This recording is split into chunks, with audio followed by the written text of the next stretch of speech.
각하부영방송 다스베더 제9회 시작하겠습니다.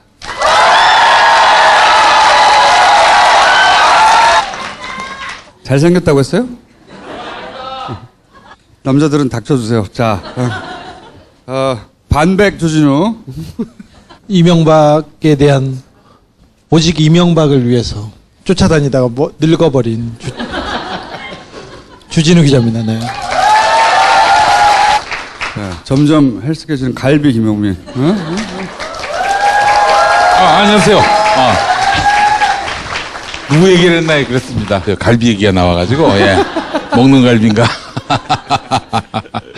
파티에 비해서 여러 가지 기능 확인해 보실 수 있고, 자, 오늘 스피디하게 진행해 보겠습니다. 제가 지금 하는 일이 굉장히 많거든요, 요새.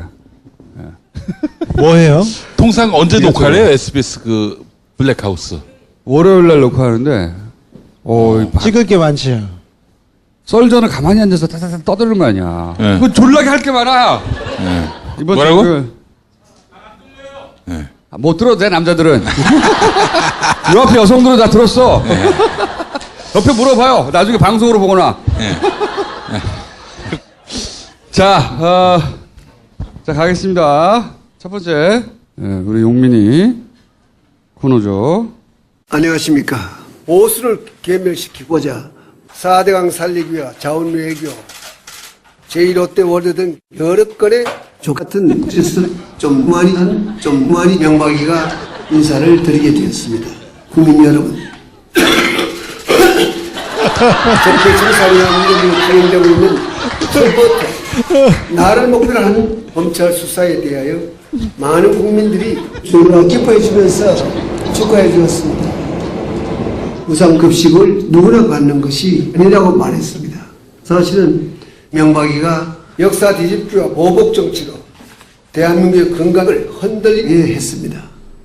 노무현 대통령의 죽음에 대한 책임을 묵을 만큼 해초를 기회가 맞아야 하는 게 아닌가 하는 생각이 들었습니다. 그러나 죄인 중 일어난 모든 일의 최종 책임은 저와 함께 일했던 18조 같은 공직자들에게 있습니다. 저를 괴롭힐 것이 아니라 그들에게 저보다 많은 고통을 주기를 간곡히 부탁을 드립니다. 물론 저는 나에게 책임을 물어달라 이렇게 말했습니다. 그러나 여러분 이거 다 거짓말인 걸 아시죠? 저와 함께 일했던 사람들이 노무현 대통령의 비리 사건을 공개하겠다고 한 방에 간다고 말했습니다. 그 한 방에 어디 갔습니까? 허풍입니다, 허풍. 너 이름이 뭐지? 문재인이 또말에는 반드시 엄분의 대가를 치르게야 여러분의 미신씨 군을 제끼 명박이가 말씀드렸습니다. 조금만 더 하면 고발될 수 있을 것 같아. 저쪽 지금 예민하거든. 조금만 더 해봐. 지금, 예. 용민이 꼭 고소고발 당하고 싶거든요. 이명박 박근혜 둘 중에 한 사람한테 되고 싶은데 박근혜 이제 불가능하잖아. 남은 게 이명박이 얼마 안 남아서 빨리 해야지. 아니, 근데 사실은 우리 김종수님이나 우리 주기자 형이나 정봉주 의원까지 다 뭐 고소당해서 재판 서고 또 감옥 가고 그랬는데 저는 항상 뺐어요. 멘트량이 적어서 그런 것도 있지만은 변희재가 그 비밀을 4년 전에 썼는데 뭐라고 했냐면 총선 승리 기여 때문에. 제가 2012년 새누리당 총선 승리에 기여했다고 특전으로 저를 빼준다고. 한 번 그 사건이 있지는 않았었나? 뭐 욕설 했다고? 그래. 그거는 한마디로. 그거는 이제 부디 조카세요 그랬다가. 부디 조카세요 했다가 이제 어떤 내용인지 얘기 좀 해. 이게 이제 누군가가 와서 이제 자기 기독교인이라고 당신을 악의 구렁텅이에서 뭐 빼주겠다고 그래서 부디 족가세요라고 썼죠. 이제 이 사람이 저를 고소한 거예요. 고소를 했는데 제가 끝까지 검찰 소환을 거부했거든요. 그래서 길거리에서 포획되고 뭐 그런 일도 있었고 집안에 멧돼지야 포획되게? 그래서 뭐 큰 사건으로 만들어 보고 싶었는데 잘 안 됐어 이게. 네. 그래서 이제 나중에는 그 검찰이 사실 이거는 약식 기소할 문제인데. 그렇죠. 벌금으로 그냥 끝낼 벌금 문제인데. 50만 원 이렇게 약식 고용하거나. 정식 기소란 거예요. 정식 기소. 그래서 무죄가 났던가? 정식 기 아니 1심에서 제가 이게 재판이 말이 되냐라고 뻑이다가 이제 100만 원 벌금형을 받았어요. 그래서 큰일 났다 해가지고 이제 2심 가가지고 뭐 하여튼 적극적으로 저 재판에 임했는데 그 당시 아주 재밌는 풍경이 판사분이 여성분이셨고 공판검사도 여성분이셨고 제 변호인이 그 이재정 더불어민주당 의원 여성인데 이 세 분이 이제 조카 부디 조카세요 하셨습니까? 네. 예. 아, 그건 녹음을 했어야 했는데, 예. 이재정 변호사가 우리 그 자기는 평생 써본 욕이 아니라고 해서 전날에 연습을 했다고 합니다. 좆까 해가지고. 그러다가 이제 벌금 20만 원인가 30만 원에 선고유예, 그러니까 벌금 안 내도 되는. 다음 주에 저희 선고가 있는데, 중요한 재판 선고가 있는데. 그거 한 6년 괴롭힘 당했는데 6년. 아직 1심이에요. 그때 당선된 사람들 임기 다 끝났어요. 우리만 끌려다니고 있어 아직도. 자, 불평불만은 그만하고 이번 주는 지난주에 이어서 얘네들 이제 여론 공작에 본격적으로 돌입했거든요. 올해 들어서. 그동안은 무슨 그 종북 타령하고 기존의 방식대로 하다가 이게 안 된다는 걸 깨달았어요. 깨달아서 제가 보기에는 매우 일사불란한 하나의 체계로 게다가 국정원 심리 전단 수준으로 계층이나 연령을 세분화해서 타겟을 나눴어요, 보니까. 20, 30대 때릴 거, 또는 직업군을 때릴 거, 자영업자를 때릴 거, 그런 이슈를 다 만들었어요. 왜냐하면 생각해보면 올림픽이 시작되고 이 분위기로 쭉 가버리면 그 다음에 지방선거예요. 뒤집을 수가 없는 거야. 사실 국가적인 행사, 그리고 특별히 스포츠로 성과를 내지 않습니까? 이거는 대통령 지지율에 무조건 플러스거든요. 그러니까 저쪽에서는 대단한 위기감을 가졌단 말이죠. 안 그래도 60, 70% 왔다 갔다 하는데 여기서 이게 굳어지는 거. 이대로 쭉 지방선거 가면 끝장나는 거예요. 그래서 사실은 제가 보기에는 이 문재인 정부도 방심했어요. 워낙 그 큰 이슈, 좋은 이슈, 호재가 등장했기 때문에 남북 대화라든가 사실 불과 몇 개월 전까지 전쟁 난다고 막 지랄지랄 했잖아. 그럼 엄청나게 반겨야 되거든요. 엄청나게 반겨야 하는 뉴스 본 적 있어요, 지금? 최근에? 없어요, 다. 그 조중동이나 YTN이나 연합 혹은 포탈, 알바단, 그리고 자유한국당 다 합쳐가지고 일사불란, 하나의 체계로 일사불란하게 잘 때리고 있어요, 제가 보기에는. 이게 이제 타겟별로 잘 때리고 있는데, 예를 들면 20, 30대는 비트코인, 단일팀. 자영업자는, 최저임금. 이거 전부 사실 한나라당 시절에 했던 거거든요. 자기들이. 좀 이따 얘기하겠지만. 자, 어떤 식으로 하냐면, 봅시다. 치밀하게 준비했어요. 원래는, 이거는 지금 단일팀이니 뭐니 하는 거는, 한나라당 2011년에 자기들이 만든 법에 써 있는 거예요. 단일팀 만들고. 네. 특별히 평창 올림픽은 단일팀 추진하자고. 법을 만들어 놨어요. 법을 만들어 놨어요. 그때 지금 자유한국당이 만든 법대로 하고 있는 거예요, 이게. 그래서 자기들이 만든 법이거든요. 그리고 누가 했냐면 권성동이 발의했어요, 그때. 이 법안을. 특별법 제정해서 단일팀 만들자, 지원법 만들고, 이 특별법 만들었다고, 그때. 당시 이제 당연히 그 야당인 민주당 쪽은 당연히 합의해 줬죠. 이 법이 걔네가 발의하고 걔네가 통과시킨 거예요, 그때. 그거 법안에 의거해서 지금 이걸 하고 있는 거예요, 다. 단일팀 만들고. 다 법적 근거하에 하고 있단 말이죠. 그러니까 사실은 그 염원이 이루어졌다. 이렇게 나갈 수도 있는 거예요. 이런 집 불과 1, 2년 전까지 했어요. 네. 단일팀 만들자 법도 그들이 만들었고. 이런 노력하다가 실제 됐어. 난리가 났잖아, 갑자기. 걔네들이. 이러면 안 된다고. 그런데 그 앞뒤가 맞지 않는다고 공격을 받아야 되거든요, 그러면. 그렇잖아요? 당신들이 만든 법안에 당신들이 주장했던 대로 게다가 전쟁이 어쩌고 하다가 이런 기회가 왔으면 반겨야 되잖아요. 언론 중에 그런 뉴스 본 적 있어요? 그런 보도를 안 해. 보도하는 거는 이런 거예요. 이들의 목소리를 들어봐야 될 것 같습니다. 아이사키 선수도 이렇게 얘기하고 있습니다. 다들 아이사키를 원래 이 울분에 기름을 부었다고 할 만한 발언이 어제 나왔습니다. 네, 정부는 평창올림픽 남북 단일팀을 추진하고 있습니다. 일단 그 대상으로 거론되는 것이 여자 아이스 하키입니다. 아이스 하키 선수도 이렇게 얘기하고 있습니다. 그냥 다들 이게 무슨 일인가 싶어가지고 그냥 다 기사 보고 그냥 말이 안 되는 것 같아요. 그냥 한마디로. 아이스하키를 원래 모르셨던 분들이 통일 하나만으로 힘들게 운동하는 선수들 생각 한번 해주셨으면 좋겠습니다. 그대로 카피했네. 그대로 카피했어. 눈빛과 말투가 상당히 간절합니다. 일단 아이스하키 팀은 여러 가지 울분을 토로하고 있는데 사실 이 울분에 그 기폭제, 그러니까 기름을 부었다고 할 만한 발언이 어제 이낙연 총리 입에서 나왔습니다. 야. 그 목소리 듣고 있습니다. 역대 단일 팀들은 항상 긍정적인 효과 여론에 지지했고 다들 긍정적인 효과를 그 정부에 줬단 말이죠. 당연히. 근데 이게 되면 어떡하나. 연구하는 거예요. 연구해서 어디를 공략해야 될지 프레임을 정해놓고 처음부터 작전이 처음부터 여기서 끝나냐. 당연히 이 뉴스를 받아서 종이신문이 쓰죠. 왜냐면 종편 안 보거든. 종이신문도 쓰고 서로 주고받고 하다가 포털에 올라가죠. YTN도 왜 뉴스가 나와야 논란 중이라고 말할 거 아니야? 그렇죠? 논란 중이라고 막 말합니다. 연합도 마찬가지고. 그걸 포털이 뿌려주죠. 그럼 알바가 붙어요. 그러면 자유한국당이 말해요. 그럼 논란 중이라고 막 보도해. 이 구도로 성공했어요. 이번에는 타겟을 언론이 철저히 도와줬고, 기본적으로 예를 들어서 MBC나 혹은 뭐 JTBC나 SBS나 이 이중적인 태도에서 공략하기보다는 논란이 있다. 그리고 예를 들어서 정보에 대해서 뭔가 칭찬하거나 잘했다고 말하려고 하면 빨아주는 것 같잖아, 이쪽에서는.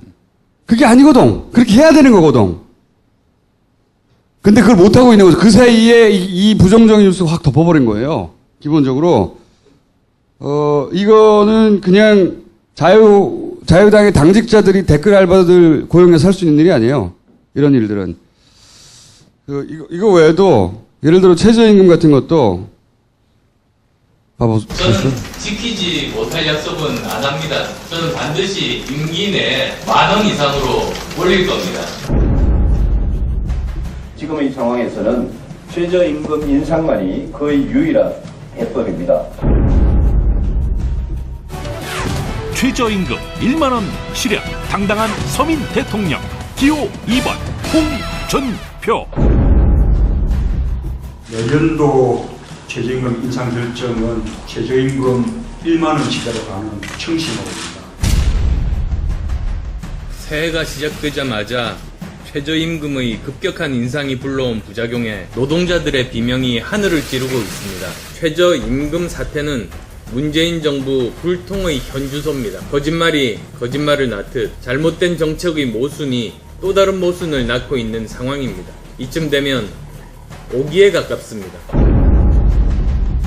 최저임금이나 근로시간 단축이나 과속을 조절하고 그런 식으로 정책 전환을 하기를 촉구를 합니다. 방향이 옳더라도 과속은 금물이고 과속하다가 사고가 나면 자동차가 가지 못할 수가 있습니다. 최저임금과 근로시간 단축을 너무 빠른 속도로 하면 청년실업 문제가 해결되지 않습니다. 최저임금까지 급격히 올리고 있으니 이래서야 경제가 살아나고 일자리가 생길 수가 있겠습니까? 홍 대표께서도 대선 때 말씀하신 게 최저임금 임기 내 10,000원 인상하겠다. 제가 이야기할 때는 5년 내 10,000원으로 인상을 하되 그걸 정부에서 보전해준다. 이거는 이야기한 바가 없습니다. 그러면 어떤 식으로 10,000원 인상한다 했을 때 그거는 대통령이 안 됐기 때문에 지금 대답할 의무가 없다고 생각합니다. 내가 대통령이 됐으면 내가 대답을 하려고 했는데.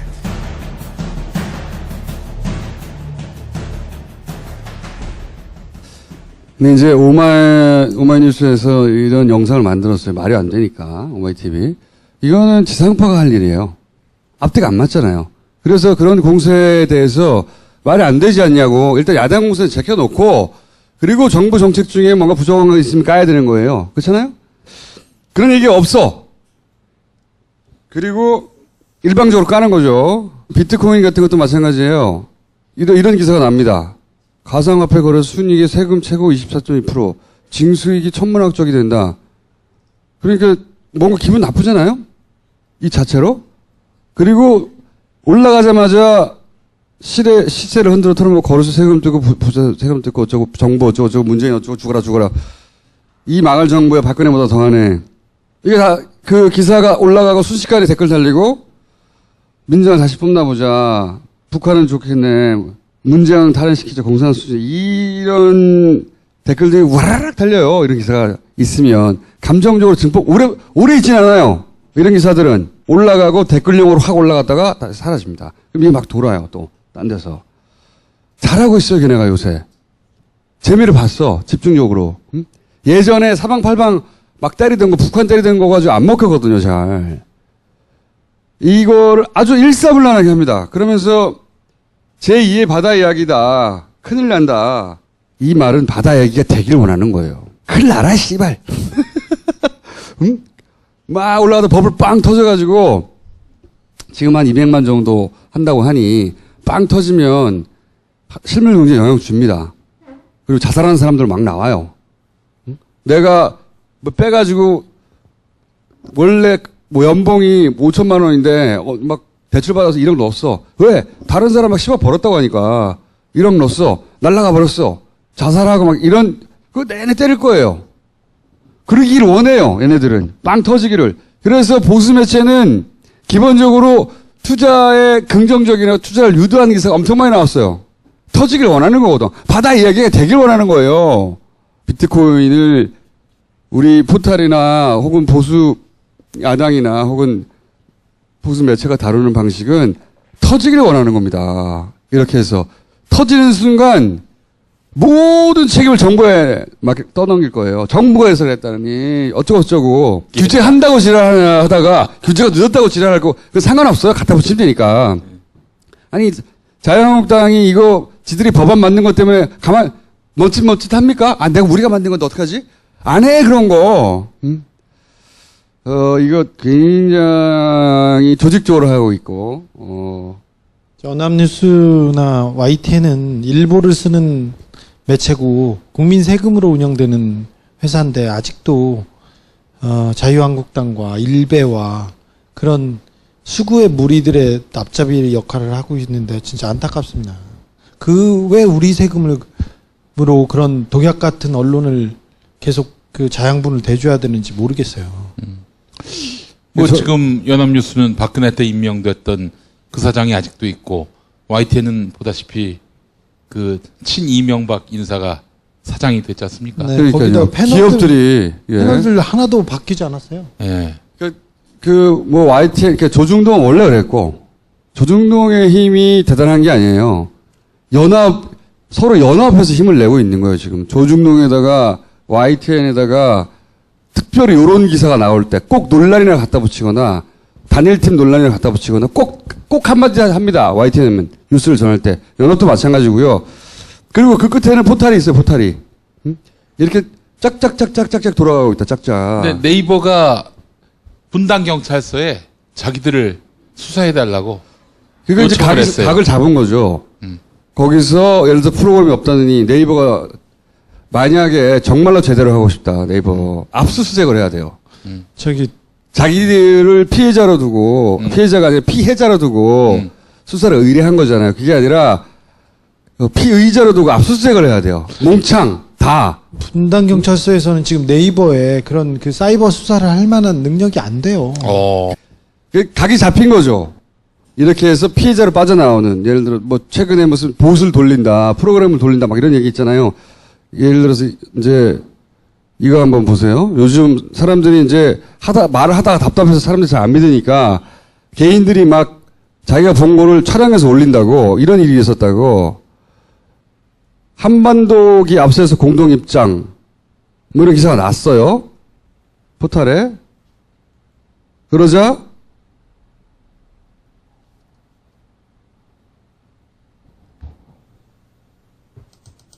국민들이 불났다. 옆에 숫자가 계속 올라오는 거 보세요. 계속.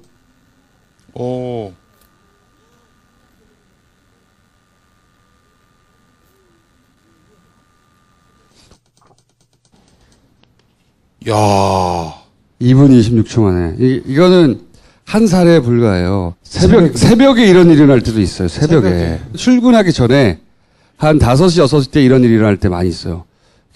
사실 이 포탈 어제 저녁에도 평양올림픽이 어제 저녁에도 그렇게 네이버에서 갑자기 검색. 이 세력이 있는 겁니다.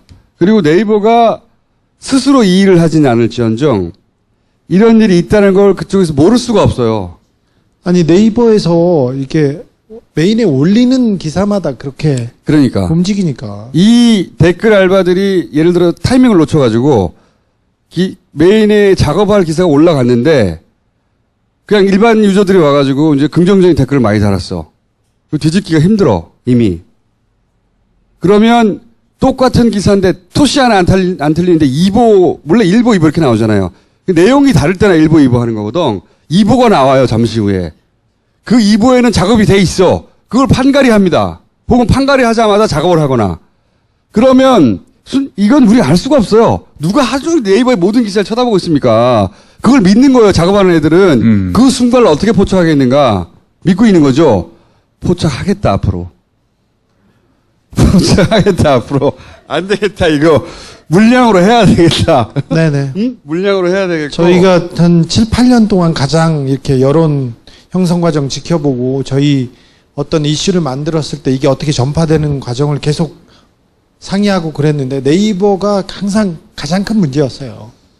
그러니까 두 가지 조건이 있어야 돼. 이건 누군가 상주해야 이런 정도의 실시간 컨트롤이 가능하다. 네, 그거는 분명한 거. 어디서 온 애들인지 모르겠으나 상주한다고 확신하는 바입니다. 오래전부터 그렇게 생각해왔지만 규모는 모르겠지만 규모가 클 필요도 없거든요. 소수가 정확한 그 지시만 주면 되거든요. 네이버 내에서 대부분은 모르겠죠. 아는 사람이 있을 거라고 봐요.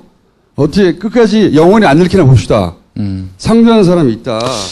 근데 중앙일보 사설도 왜 뉴스 편집 기능을 네이버가 갖느냐 이러면서 슬쩍 또 네이버에 대해서 문제 제기하는. 예. 물타기에 넘어가면 안 돼요. 정말로 네이버가 자기 누명을 억울함을 스스로 생각하기에 털고 싶다면 그 개별 IP들이 있잖아요. 그게 실존 인물인지 실제 하는 건지 그 사람들이 누굴 빌린 게 아닌지.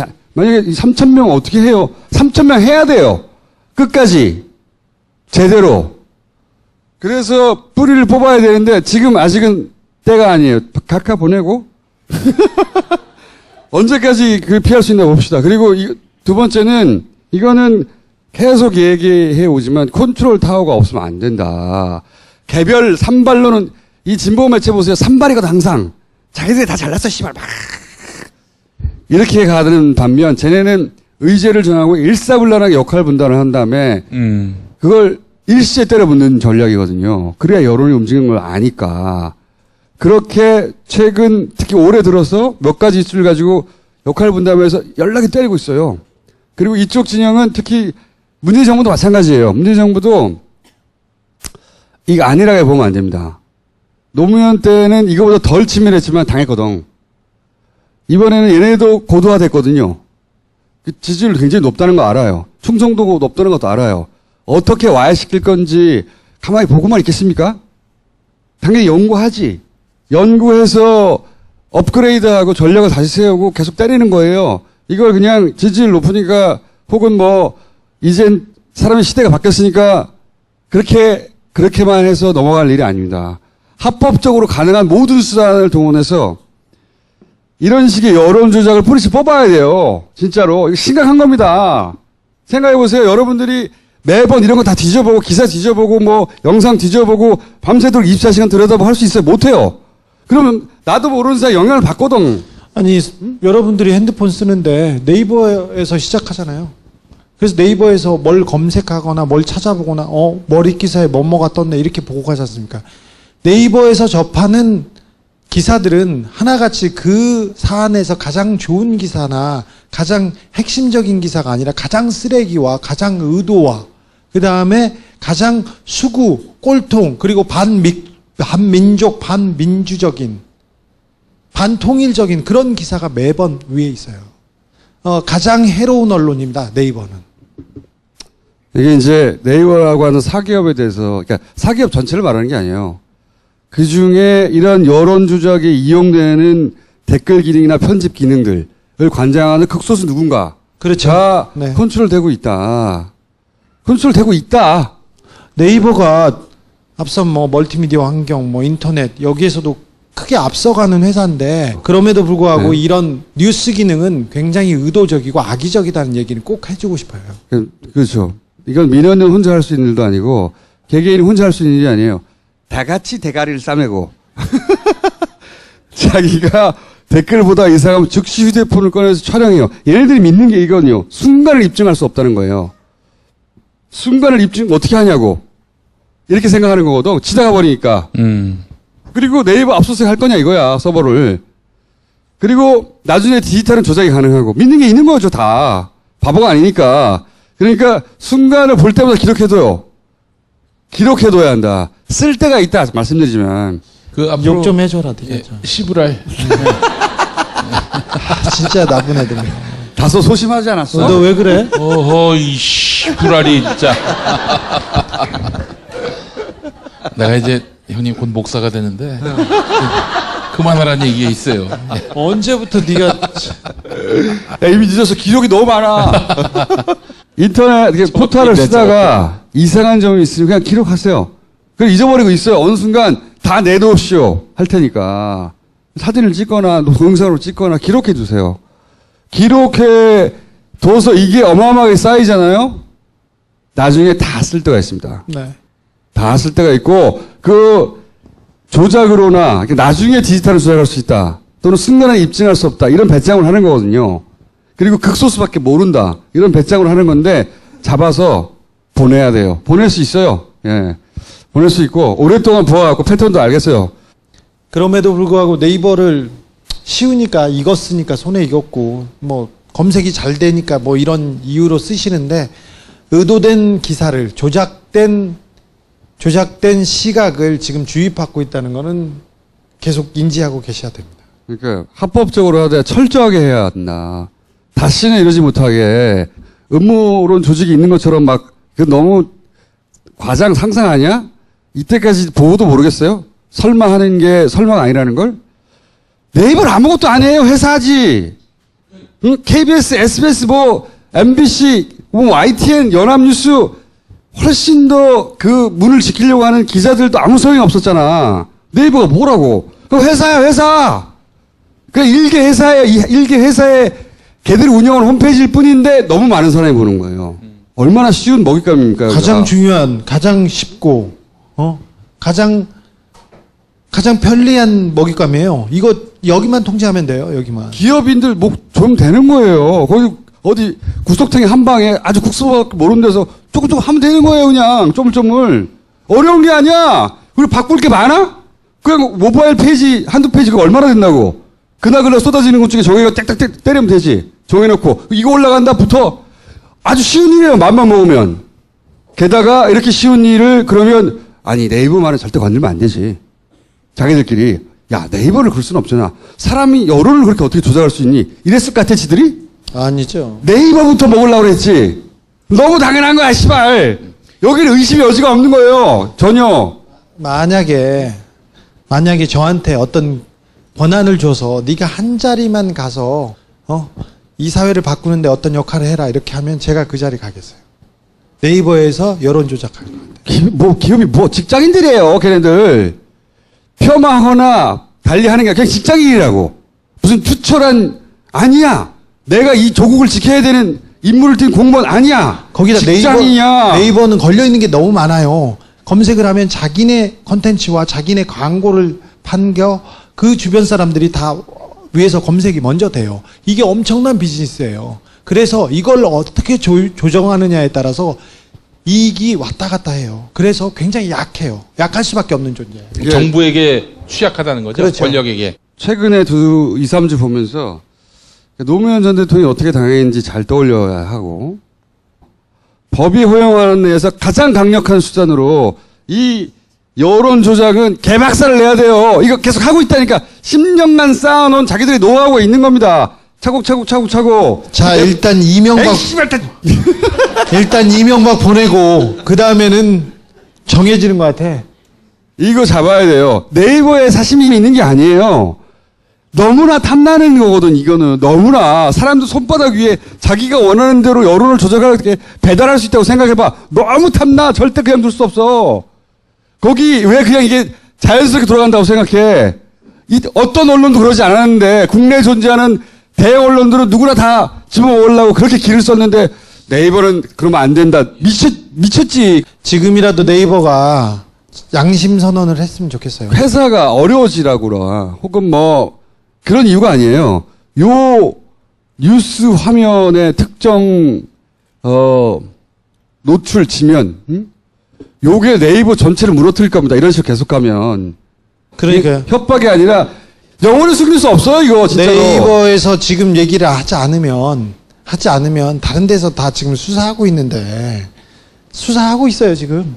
사실 국정원에서도 많이 나왔어요. 삼성에서 관여한 것도 많이 나왔고. 네이버 특집은 나중에 합시다. 이제 조금 남았네. 요거는 요 얘기까지 하고 전체 둘이 인상이 닮아가시네. 그러니까 이 올림픽 기점으로 지방선거 기점으로 해서 이제 보수 재표를 하려고 하거든요. 보수 쪽에서는 이제 코아의 관심사는 홍준표로 안 된다는 거예요. 홍준표 대표와 관련해서 홍준표를 옹호하거나 변호하거나 방어하는 보수 매체가 있는지 잘 보세요. 없어요. 홍준표는 버림받았어요, 보수에서. 우리가 지켜야 돼요. 그럼 중앙일보 홍준표 대표는 안 된다고 본 겁니다. 예. 그러니까 홍준표는 혼자 외롭게 고립되어 있는데 본인이 진보 매체에 의해서 고립다고 생각하지만 그게 아니에요.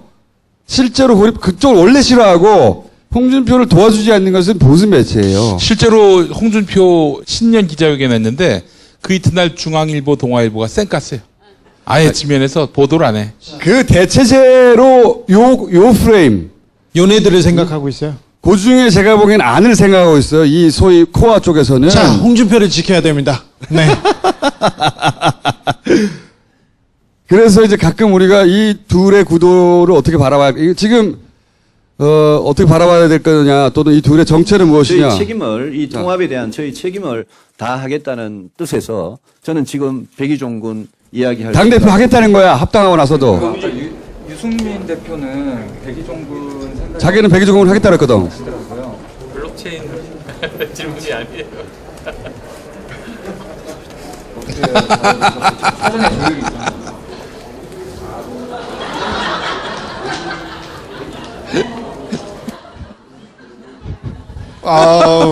준비되지 않은 질문을 해버린 거예요. 너무 네. 당황하고. 계속 우리가 중간중간 이 사람들 기억하고 가야 됩니다. 이 사람들을 아마, 지방선거 이후 혹은 그 직전부터 대체제로 생각해서 막 지금과 같은 방식으로 지금 보셨죠?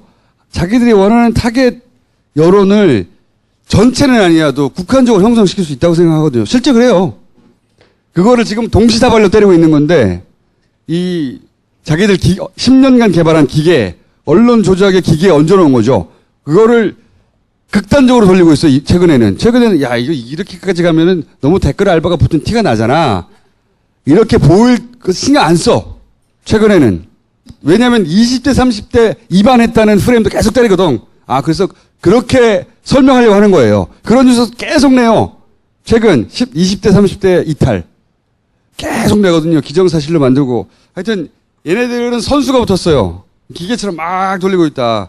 방심하면 좆된다. 이거 철저히 이 기계 조선일보가 그렇게 쓰는 거는 어쩔 수 없어요. 지들이 그렇게 생겨먹었고 영원히 앞으로 그럴 거예요. 근데 걔네들이 힘이 떨어지니까 이제 개별 조중도 무슨 힘이 있어. 힘이 떨어지니까 체인으로 묶어서 여론 조작의 기계를 만들어낸 거예요. 막 돌리고 있는데 그 정점에 포탈이 있다. 이거 끊지 않으면 이 기계에 당한다. 사실이 아닌데도 불구하고 당하는 거예요. 만들어낸 여론에. 휩쓸려 가는 거지. 기로 가십시오. 네. 다룰 테니까. 자. 잊지 말라고 잠시 보여드렸어요, 우리. 얼굴이 잊혀지지가 않아.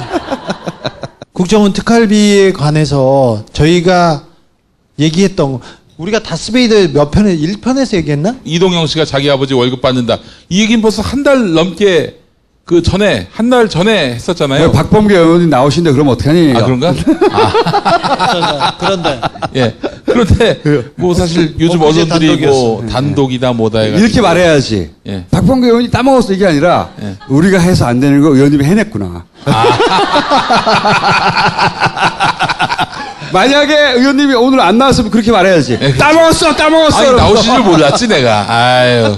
11월 중순에 첫 방송에서 얘기했던가요? 저기 원세훈 씨 부인 얘기. 그때 국정원 특활비하고 그리고 다스 실소유주 거기에서 승부가 갈릴 거라고 결국은 감옥은 국정원 특활비와 다스에 있는 세금 처리에서 갈릴 그건 거라고. 아파트 얘기 이때 했죠 이때. 네. 9월부터 했어요 형님. 그러니까 그때 얘기했어요. 이게 이명박 가져왔어. 추격기 152페이지에 거기 나와. 의원님 기다리셔 빨리 해 이제. 나오는데 그 얘기가 이번 주에 지금 화제가 되고 있습니다. 조금만 들어보시죠. 네, 원장님 재임 시절에 아파트 사셨죠? 딸이요. 어디예요? 반포에 아파트 사셨지 않습니까? 24억짜리. 저가요? 따님이요. 아닙니다. 우리 딸은 지금도 전세 살고 있습니다. 반포에 아파트 산 거는 그러면 따님도. 반포에 사는데요. 네. 저희 딸은 전세 살고 있습니다. 그럼 반포에 아파트를 산 거는 아닙니까 사실이? 전혀 사실이 아닙니다. 딸이요? 네. 누가 그런 얘기를 해요? 원세훈 전 국정원장 재임 기간 원전 원장의 자녀가 10억 원이 넘는 강남 아파트를 모두 현찰로 구입한 정황이 포착됐습니다. 집을 팔았던 사람 그분이 증언하시기를 검찰에서 네. 집을 사러 오실 때 10억을 가지고 오셨다. 그리고 아유, 정말 그 사람은 곧 보세요. 고소당할 테니까. 10억 집 이 자체가 말이 안 되는 건가요? 아유, 말이 안 되죠. 전세를 끼고 네. 샀는데 무슨 10억이 필요하지도 않아요. 그리고 강남 집이었잖아요. 강남집이라도 그렇죠. 그 당시는 그 정도 안 비쌌습니다. 그러면 보통 부동산을 아니 근데 이렇게- 부동산을 사고 팔 때 예. 현금도 줄 수도 있지요. 그러니까 현금 근데 가져가신 무슨 건 맞아요? 넷장을- 아유 말 같지도 않은 소리 그런 거를 예. 우리는 본 적도 없고요. 그리고 아버지가 원장님을 하시는 거지 네. 돈을 가져오는 장사하는 사람이 아니지 않습니까? 네, 네. 아유 그러니까 말 같지도 않은 소리 하지 마시고 앞으로 전개되는 거를 좀 쭉 보세요. 거짓말 하시는 거죠, 계속 다. 현찰 주고 사셨어요. 자녀가 1남 2녀였나요? 다 사셨어요, 그때. 근데 그 돈이 국정원 특활비였어요. 국정원 특활비, 참. 특별히 북한에 특수 공작해야 되는 공작비를 특수활동비로 다른 쪽으로 전용해서 그 돈으로 사셨어요. 북향으로 사신 모양이네. 네. 근데 원세훈 원장이 제가 처음에 말하다가 너무 많이 불었다 얘기를 했었는데 그때는 안 나왔었는데 원세훈 원장이 가자마자 특활비를 쓴 게 너무 많아요. 너무 많아요. 뭐 스탠포드에다 갖다 놨죠. 캐나다에다도 갖다 놨죠. 집도 사줬죠. 그리고 집도 고쳤죠. 다른 것도 썼죠. 그림도 샀죠. 특활비로 국정원장 시절에 산 그림을 떼가지고 집으로 갔어요. 끝나고 갈 때. 내가 보기에는 형량이 한참 추가될 것 같아요. 네. 이분 엄청나게 추가될 거예요. 그런데 너무 많으니까 야, 또 이거 어디다 썼어. 그러니까 원세훈이 이거 다 내가 안 썼고 이건 이명박이 썼다고 그때 일렀어요. 나왔어요. 특활비 다른 문제도 뭐 지금은 김희중 전 비서관만 이렇게 얘기 나오고 그 사람이 뭐 배신이 아니죠. 진실을 말하고 있는데 왜 배신이야? 배신은 지들이 했지. 배신은 자기네들이 했고, 아니, 자기가 범죄 행위를 저지르고, 그 밑에 있던 애가 양심선언을 하거나 진실을 말하는데 그걸 배신이라고 쓰는. 게다가 감옥 간 것도 내가 보기엔 지가 먹은 게 아니에요. 아니야. 그것도 언론이. 지가 먹은 게 아니야. 자기는 배달만 한 거야, 배달만. 김희중은. 애초에 감옥 자체도 억울하게 했어요, 제가 보기엔. 네. 예. 저희가 처음에 얘기를 할 때, 김희중 얘기는 안 하고, 김희중 얘기를 몇 가지 했었어요. 그분은 얘기를 하고 있어서 좀 가려주고 싶은 생각이 있어서 얘기를 했었는데, 자, 김희중뿐만 아니라 김백준도 다 얘기했어요. 정기적으로 받은 국정원 특활비가 아니고, 갑자기 받은 돈이야. 그거 이명박이 시켰다니까? 이명박이 다스 소송 관련된 돈이었을 가능성이 커요. 이게 그러니까 돈은 쉬운 게요. 네가 먹었지. 아니야. 진짜라 먹었으면 모르겠는데 안 먹었으면 그것만큼 억울한 게 없거든요. 나오게 돼 있습니다. 그래서 원세훈과 김백준과 김희중 모든 사람들이 국정원 특활비를 너무 많이 먹었어요. 김윤옥 직접 받았어요. 김윤옥이 받아서 전달한 것도 있어요. 자, 김윤옥 받았고, 이시영 너무 많이 받았어요. 이상득도 너무 많이 받았어요. 국정원 특수활동비를. 국정원 특수활동비를 가족들이 다 나눠서 쓰고 주변에서 다 시부랄 썼습니다. 진짜 이 시부랄 가족들 아니야 이거? 네. 자, 시부랄 패밀리. 자, 야, 그거 잘하면 고소될 수 있어. 한 번만 더 하면 돼. 자, 이 부분은 거의 다 돼 있습니다. 그런데 너무 많아서 계속 나오고 있어요. 지난번에 제가 언제 얘기했잖아요. 월 2억씩 정규적으로 받았다. 그걸 곱하기 5가 아니고 어떤 기간 동안에 2억씩 받았어요. 그거 말고 받은 돈이 뭐 2억, 5억, 몇 천만 원 이렇게 또 많아요. 김윤옥 여사께서 쓰신 돈 어디다 쓰셨는지 알 수는 없어요. 어느 꼬리표가 붙지는 않지. 네, 근데 붙지는 않는데 어디에서 많이 쓴 거는 좀 알고 있어요. 거의 파악이 돼 있어요. 그래서 명품도 많이 샀어. 명품도 많이 사셨어요. 근데 그 돈이 얼마나 글로 들어가는지 입증하기는 어렵죠. 그리고 현금이 아니 꼬리표가 없잖아. 특수활동비를 이쪽으로 받았는데 이쪽에서 다른 돈이었는데 이렇게 얘기하면 또 그러니까 그거는 나중에 이제 좀 주머니가 이어질 수도 있지 않습니까? 그렇지. 치마 입었어, 치마. 그 이명박과 김윤옥 여사의 그 쇼핑 습관에 대해서는 나중에 얘기할게요. 나중에 이제 밥 먹으러 갔을 때 밥 먹으러 들어가기 전에 아케이트를 이렇게 하고 이거 괜찮네. 그러면 다 들고 트렁크에다 실어줬는데 돈은 지불 안 하고 그런 내용들이 또 많아요. 자, 이거는 좀 지나갑시다. 지나가서 특활비에 대해서 다 얘기 나왔는데 지금 원세훈 씨 부인 이 여사께서 나오는 팩트들도 다 거짓말을 하고 있어요. 그래서 인정할 수가 없지 사실. 네. 그건 받았어요. 집 샀어요. 어떻게 그러니? 끝까지 아니라고 그래야지. 뭐 잘 될 거예요. 그리고 오늘 되게 중요한 날입니다. 이동영 씨, 그러니까 이상은 회장의 아들, 그리고 다스의 부사장입니다. 들어보자고. 검찰에 갔습니다. 들어가서 성실히 임하겠습니다. 일단. 많이 국민 여러분들이 궁금해하시는데 다스는 과연 누구 거라고 생각하십니까? 그건 뭐 당연히 뭐 저희 아버님이 직원이 있으니까 저 그렇게 생각하고 있고요. 일단 들어가서 성실히 임하겠습니다. 너무 닮았어. 그건 들어가서 말씀드리겠습니다. 아버지가 월급 사장이라는 욕설 나왔잖아요. 네네네. 이용호전 아닙니다. 죄송합니다. 피의자 신분으로 오셨는데 죄송합니다. 피의자 신분으로 오셨는데 없었는데 국민들께 하시할 수 없어요. 들어가서 성실히 임하겠습니다. 근데 피의자 신분으로 오셨는데 어떻게 생각하십니까? 들어가서 성실히 임할 테니까요. 이거 좀 물어봐주세요. 2008년 1월에 그때 MB가 네네. 전체 들어가서 일하라고 했던데 그 말씀에 대해서 성실히 임하겠습니다. 저분이 이동영 씨입니다. 근데 계속 성실하게만 하겠다고 했는데 이동영 씨는 근데 개인적으로 비리가 많아가지고 처음에는 성실히 임하겠습니다. 계속 성실히 임하겠습니다. 다른 얘기를 하다가 한 오후 3시쯤부터 진실을 얘기하고 있습니다. 이게 말씀은 없구나. 이게 증거들이 이런 건데 이분이 버텼어야 돼. 버티고 내가 감옥에 가지만 저건 내 거야 이렇게 하고 감옥 가야지. 아니 아까 들어갈 때 보셨잖아요. 다스는 누구 거라고 보느냐라고 하니까 다스는 우리 아버지 거라고 생각합니다. 생각합니다라고 얘기하고 그렇죠. 중요한 부분이죠. 예리했어. 응? 예리했어. 생각 계속 하고 있는 거지. 그랬으면 좋겠다 막 생각하고 아버지 있는 거야. 거면 아버지 거지 뭐 아버지 거라고 생각을 해. 사실 몇 달 전에 이 다스 문제가 불거졌을 때 이동영 씨 그리고 이상은 씨 주변 사람들에서 말이 나오기 시작해가지고 2달 전부터 이분은 가족회의에서 배제되고 계속 욕 먹고 있어요. 이동영 씨가? 네. 잘 생각해 보세요.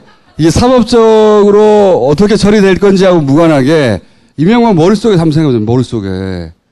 머릿속에 내가 이걸 인정하는 순간 그동안 거짓말쟁이가 되지만 내 재산은 지키잖아요. 감옥에 갈지언정. 이 140억 받으려고 하다가 여기까지 온 거 아니야. 다스는 누구 겁니까? 걸려가지고 우리 덫에 여기까지 온 거 아니야. 그거 만약에 140억 안 받았잖아요. 다스는 누구 겁니까? 시작이 안 되면 여기까지 못 와요. 전체적으로. 그렇죠. 그게 분위기를 막 끌고 가는 거거든요. 그렇죠. 나는 꼼수사 시절에 그 얘기의 논리들이 있어요. 140억만 안 했으면 끝났을 일이라고. 나는 꼼수사 초기부터 얘기했어. 이게 잡아갈 거라고. 둘이서 맨날 얘기했어요. 근데 이제 나도 얘기했다고 좀. 너는 얘기 안 했어 그때. 야, 욕해. 아이 씨부랄.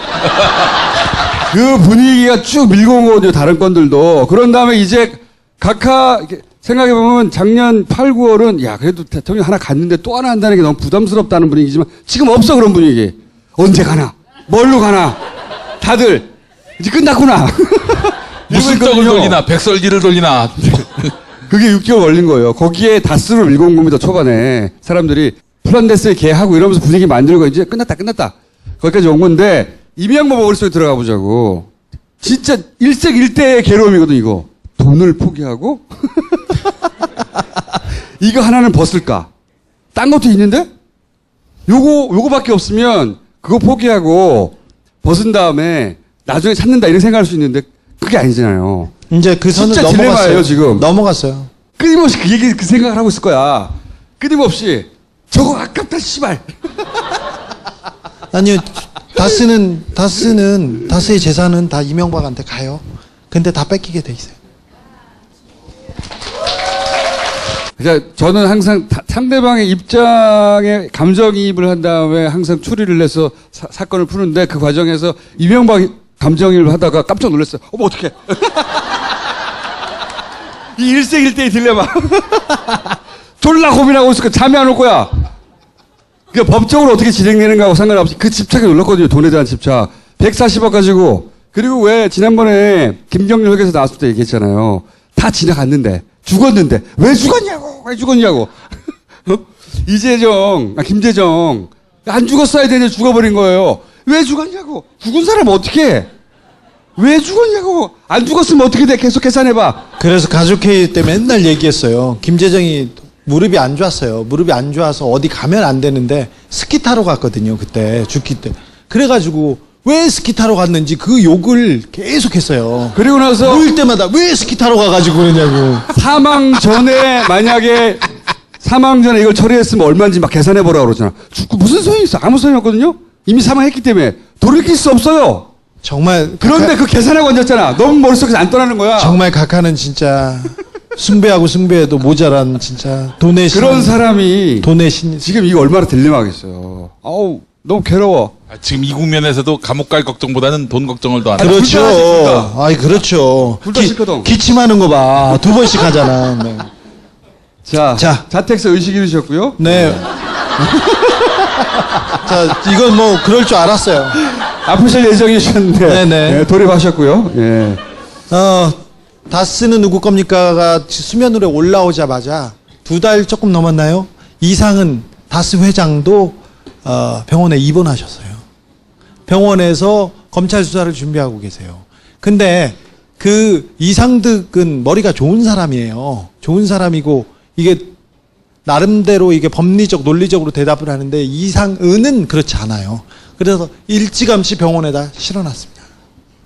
자, 이분은 빠져나갈 데가 없어서 지나치게 빠르게 아프실 예정에 돌입했는데 어쨌든 의식을 잃으셨어요. 중환자실로 가셨어요. 돌아가시면 안 되는데. 네. 이명박도 더 늙기 전에 신체 건강할 때 잡아서 감옥에 보내요. 자, 최근에 이 저수지 게임 넷플릭스에서 상영되고 있습니다. 네. 외국에서 지금 메일이 많이 오고 있습니다. 넷플릭스. 네. 놀랍지 않습니까? 이 사건도 제가 그 블랙하우스에서 채널 안에 생겼잖아. 존나게 다룰 거야 계속. 마카 이제 국내에서도 100%로 드실 수 있습니다. 딴지마켓에서 파는 마구마카 남녀노소 모두에게 줬어. 한 곳에서 다 즐겨라. 다양한 스포츠와 체험을 한 곳에서. 레전드 스포츠 히어로즈. 주지가 몇 개냐? 뭐? 뽀줄이다 닦아줄게. 난 딴지에서 최저가로 팔아.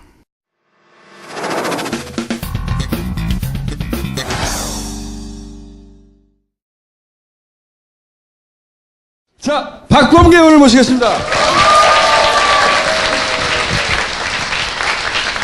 근데 무슨 욕을 이렇게 많이 해요? 무슨 뭐? 앉아서 하십니까? 서서 하십니까? 네, 서서. 앉으나 서나 큰 차이가 없기 때문에.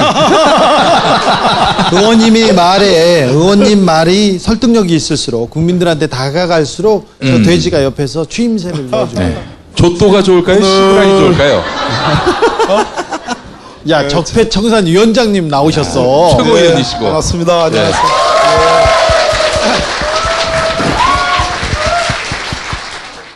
먼저 좀 총정리 차원에서 지금 수사가 이제 두 군데서 이루어지고 있잖아요. 예.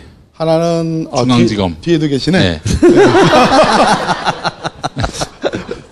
중앙지검에 이제 첨단 수사 일부 수사가 있고, 그다음에 서울 동부지검에 특별수사팀 수사가 있는데, 그럼 다스 소유가 이명박 전 대통령의 것으로 입증이 된다 하더라도 그렇다고 처벌이 되는 게 아니에요. 그렇죠. 그 자체로 처벌되는 오늘은 거죠. 그 점을 조금 전제로 말씀드리려고 하는데, 예. 자, 여러분, 이 영문으로 되어 있는 이 이메일이 있죠? 이게 누가 보낸 거냐면 미스터 잭 청이라는 사람, 슈퍼바이저 이렇게 돼 있죠?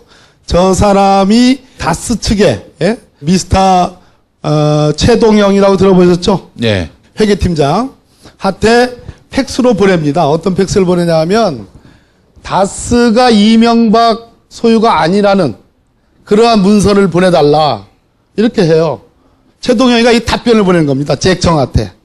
2002년 2월 26일 팩스로 보낸 귀하의 요청에 따라 이명박 씨와 대부기공은 다스의 전신이에요. 이름이. 대부기공 및 BBK 주식회사의 관계를 공증한 서류를 보냅니다. 왼쪽에 요 문서는 MBC가 보도를 한 겁니다. 근데 이게 무슨 의미가 있느냐? 뭐라고? 지금 뭐 뒤에서 어떻게 하셨어요? 아니요. 하세요. 이렇게 좀 해주세요. 네, 뒤에서 어떻게 했는데? 아니요. 얘기 좀 해주세요. 저 최동영 씨하고 친해요, 제가. 네. 저 서류도 다 저한테서 나왔어요. 그럼 이것도? 네. MBC에 간 것도? 네. 다 주진우 기자가 다 갖고 있어요. 근데 재미난 거는 여기서 백날 떠들어도 100만 명밖에 안 봐. 제 입으로 해가지고 연합뉴스와 MBC, KBS, SBS, 자, 박수 한번 주세요. YTN, 네. MBN 이렇게 나가야지 1000만 명이 보는 거예요. 아까 제가 위에서 보니까 저를 무지하게 뭐 좀 디스를 하던데 다스베이다에서 100날 해봤자 100만 명. 네, 어르신 말씀이세요. 네. 제 입으로 나가야지 1000만 명이. 그렇죠. 네. 제 입으로 나가니까 소환하잖아요. 네네. 제 입으로 나가니까 수사하잖아요. 그거 인정하죠? 의원님, 총수가요, 시브란이라고 한마디 하라고 하네요. 이래가지고, 총수님 처음 듣죠? 다 나왔던 얘기예요, 여기서. 나왔던 얘기야? 아니요. 나와서 소용없다니까. 100만 명이야. 내가 얘기하면 1900만 명이고. 맞죠? 네. 그런데 여기까지는 나왔던 얘기인데, 자, 뭐 오늘 들어간 이동영이 왜 중요하냐면, 지금 이 모든 사단이, 모든 문제가 불거진 결정적인 계기가 있어요. 2016년 봄부터 여름까지 이 다스를 둘러싸고 이 MB의 가족들 사이에서 어마어마한 일이 벌어진 거죠. 네. 그죠? 그렇습니다. 네. 네. 한 말씀 하시죠. 맞습니다. 네. 맞습니까? 왜냐면 잘 듣고 있습니다. 원천 자료가 여기 있기 때문에 내가 일일이 승인을 받고 얘기를 해야 돼. 네. 자, 이시영은 MB의 아들, 이동영은 이상은의 아들. 이상은은 MB의 큰형이에요. MB의 형이에요. 그런데 이 사촌 간에 이동영, 이시영 사이에 분란이 생깁니다. 소위 권력투쟁이라는 게 생겨요. 그동안에는 이동영이 실질적인 다스의 부사장이었어요. 상당히 신임도 줬어요.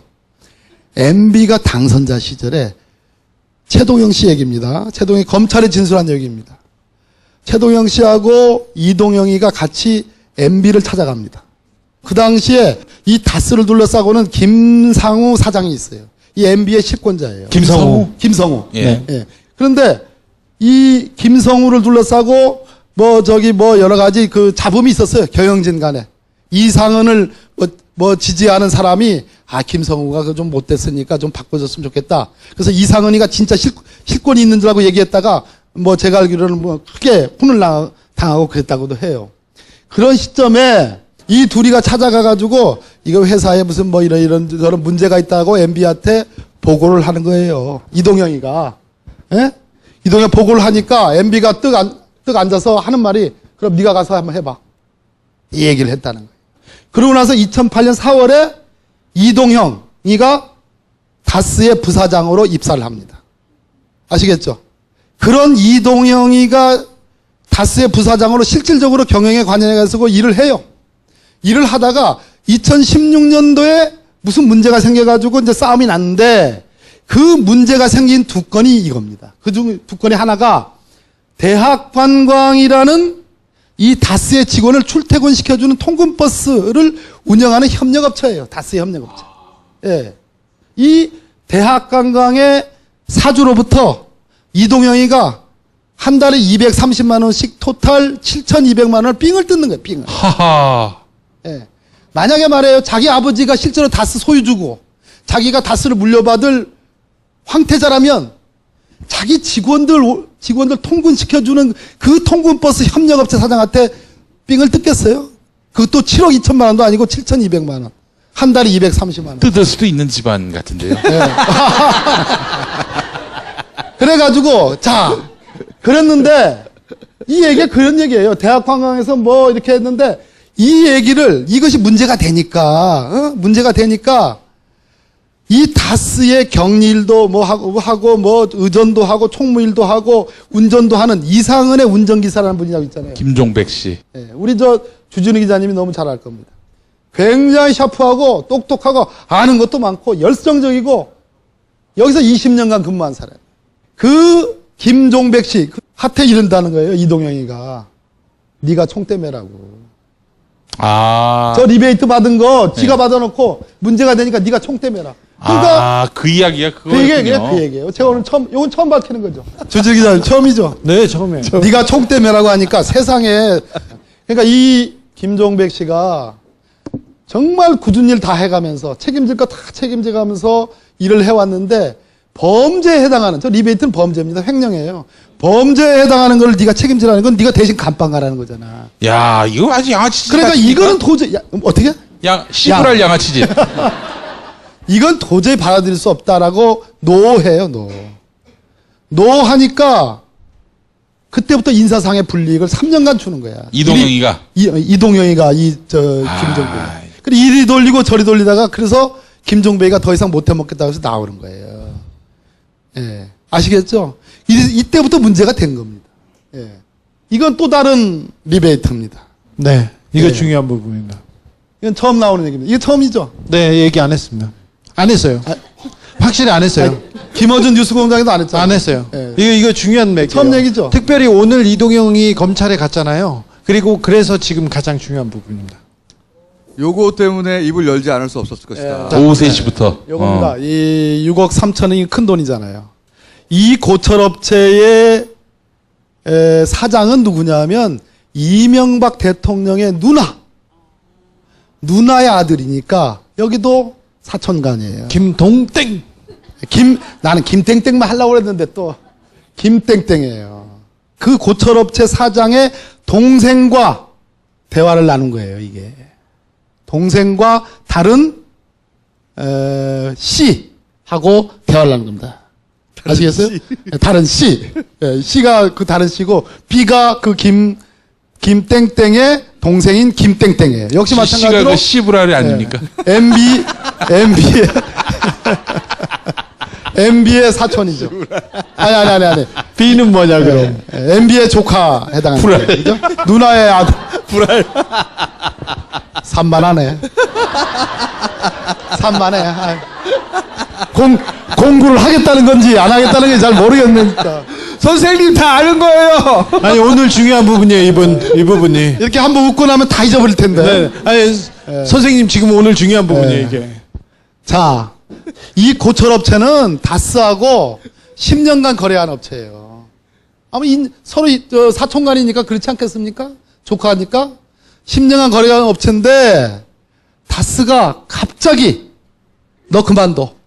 다스하고 거래 그만둬. 앞으로 이런 일이 또 얘기 나옵니다. 그만둬 하면서 현대 계열사 쪽으로 이거를 거래업체를 바꾸는 겁니다.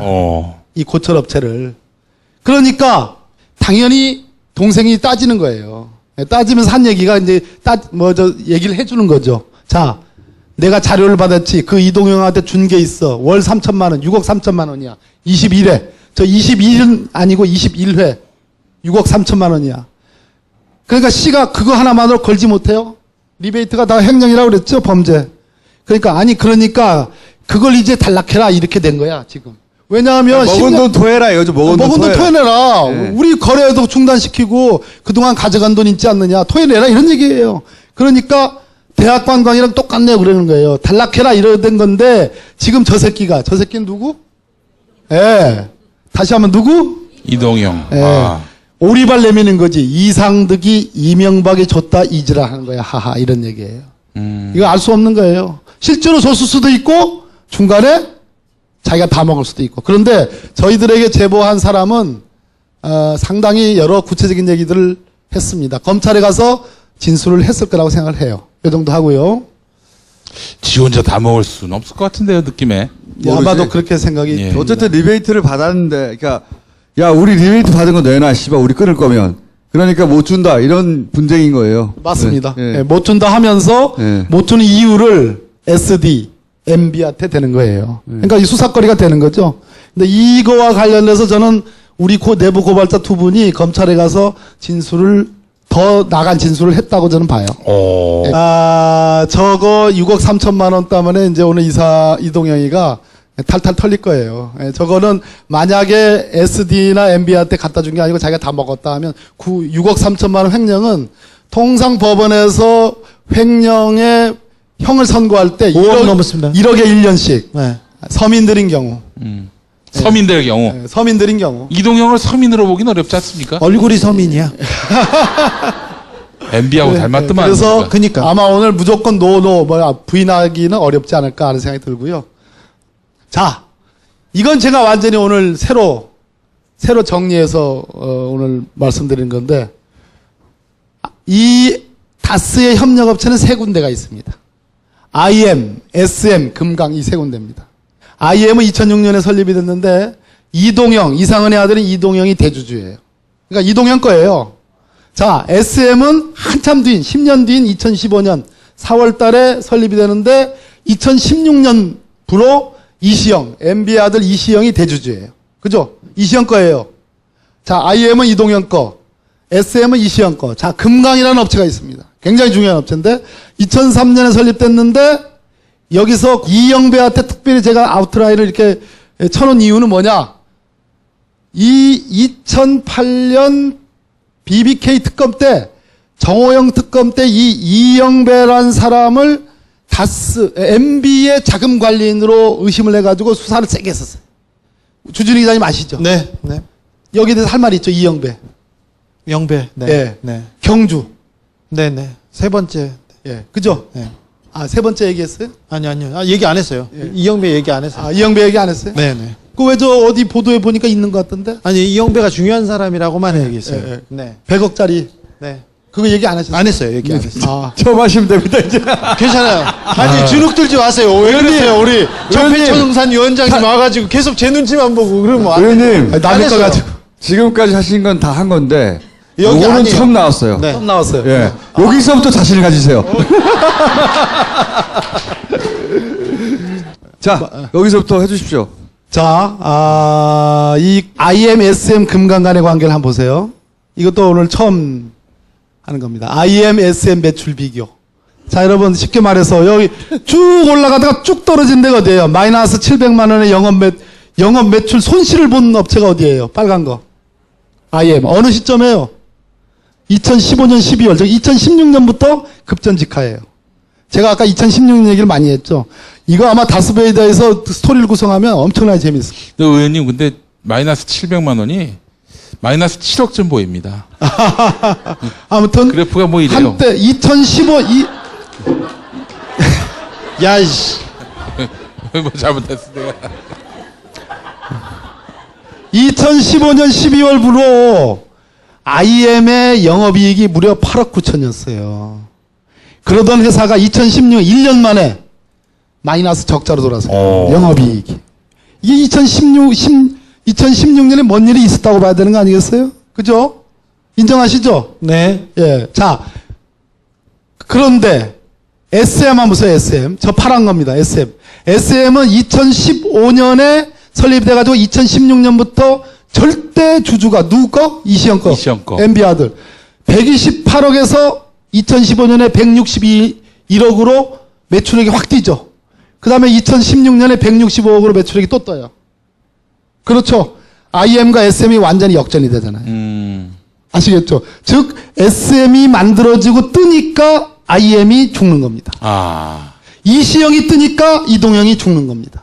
이시영이 뜨니까 이동형 회사가 죽는 것도 뭐 맞는데 저 정도 매출이면 그렇게 8억 9천 10억 가까운 이익을 내다가 이거 700이면 좀 장부를 만진 것 같네요. 장부를 만들 수도 있고 다스의 협력업체들이기 때문에 얼마든지 나눠서 얼마든지 조절이 가능할 수도 있죠. 예, 그런 얘기들도 있습니다. 몰아주기 이제 말씀하시는 예, 거고. 예, 자, 금강과 SM의 또 비교입니다.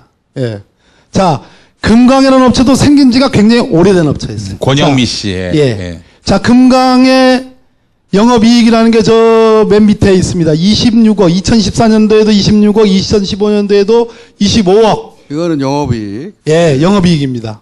예. 빠르다. 그러던 게 2016년 12월에 역시 마이너스입니다. 완전. 40억이 빠졌네. 예, 완전히 빠졌습니다. 역시 뭐, 그 주진우 기자 감점처럼 이걸 장부 조작일 수도 있지만 어찌됐든 장부상에 저것을 확 수십억이 빠졌다면 저 돈이 어디로 샌 거죠.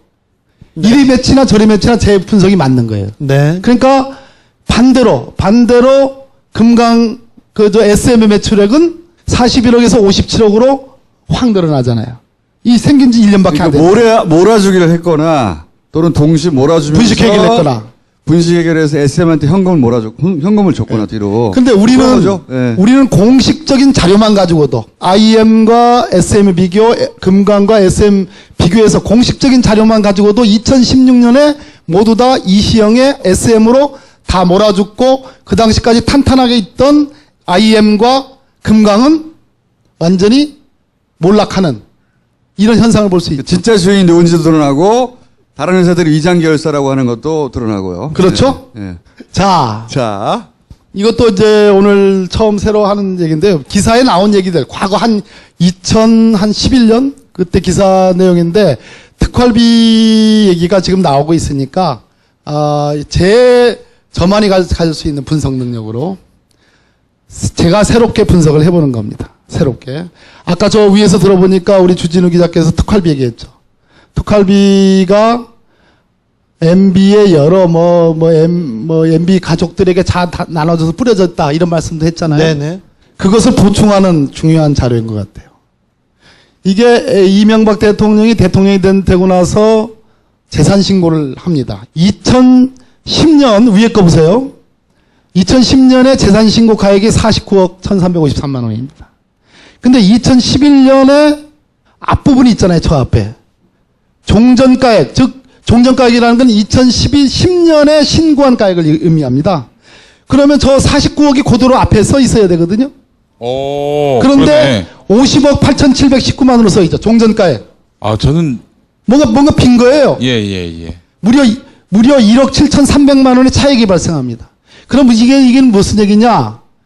2010년에 신고한 그 재산 신고가 하나가 누락이 된 거예요. 2억 원 가까운 돈이. 근데 저것을 계속 숨길 수가 없으니까 2011년 신고에 아무 설명도 없이 종전가액이라고 해가지고 50억 8,719만 원이라고 저렇게 기재를 하는 거예요. 자, 그런데 이게 뭐냐? 이겁니다. 저걸 따져보니까 2010년에 역시 마찬가지로 이명박 대통령의 부인인 김윤옥 여사의 배우자, 김윤옥 여사의 배우자 아니지, 이명박 대통령의 배우자 김윤옥 씨의 금융자산이 2010년도엔 대한생명보험 6,392만 원밖에 없었어요. 그렇게 신고했습니다. 근데 2011년에 보니까 우리은행 2억 1,800만 원이 나와요. 저 2억 1,800만 원, 즉 2010년하고 2011년 사이에 4,400만 원이 순 증가했는데 저 돈을 빼니까 앞에 거 1억 7,366만 원이 그대로 나온 거예요. 무슨 얘기냐? 한마디로 2010년에서 2011년으로 가는 사이에 없던 돈, 우리은행 계좌에 없던 돈 1억 7천여만 원, 2억 원 가까운 돈이 하늘에 떨어진 거예요. 하늘에 떨어진 거예요. 그래서 저게 왜 그러냐라고 설명을 해봐라 했더니 MB 쪽에서는 대통령이 될 때부터 원래 있던 예금인데 여기저기서 저 처자식한테도 자식들한테도 받고 여기저기서 선물 받고 무슨 용돈 받고 한 돈을 모아둬 가지고 그때부터 처음 대통령이 될 때부터 있던 예금인데 모르고 있다가 말이 안 되죠? 그러다가 2010년에 알아가지고 추후에 누락 신고를 한 거다 이렇게 설명을 해요. 자, 저 2억 원 가까운 돈이 하늘에 떨어질 수가 있겠습니까? 근데 저 때는 그냥 그렇게 하고 넘어갔어요. 그렇게 설명을 하니까 별일 아니겠지 하고 넘어갔어요. 그런데 지금 특활비가 문제가 되잖아요. 예. 자, 그러면 이쯤에서는 특활비의 의심을 지금 1억을 받고 있잖아요. 이 돈을 출처를 설명을 해야 되지 않겠습니까? 설명할 의무가 있는 거죠? 네. 만약 설명 못하면 이거 지금 의심받고 있는 그걸로 지금 의심 받을 수밖에 없는 거잖아요? 그래서 하늘에서 뚝 떨어진 이 2억 원 가까운 예금, 그거 신고 누락한 거, 지금 특활비가 문제되는 이 시점에서 MB 쪽에서 밝혀야 된다. 이런 얘기를 하는 거예요. 특활비로 의심된다. 만약 제대로 설명 못하면 의심을 받을 수밖에 없는 거죠. 그렇습니다. 끝났나요? 네. 박수!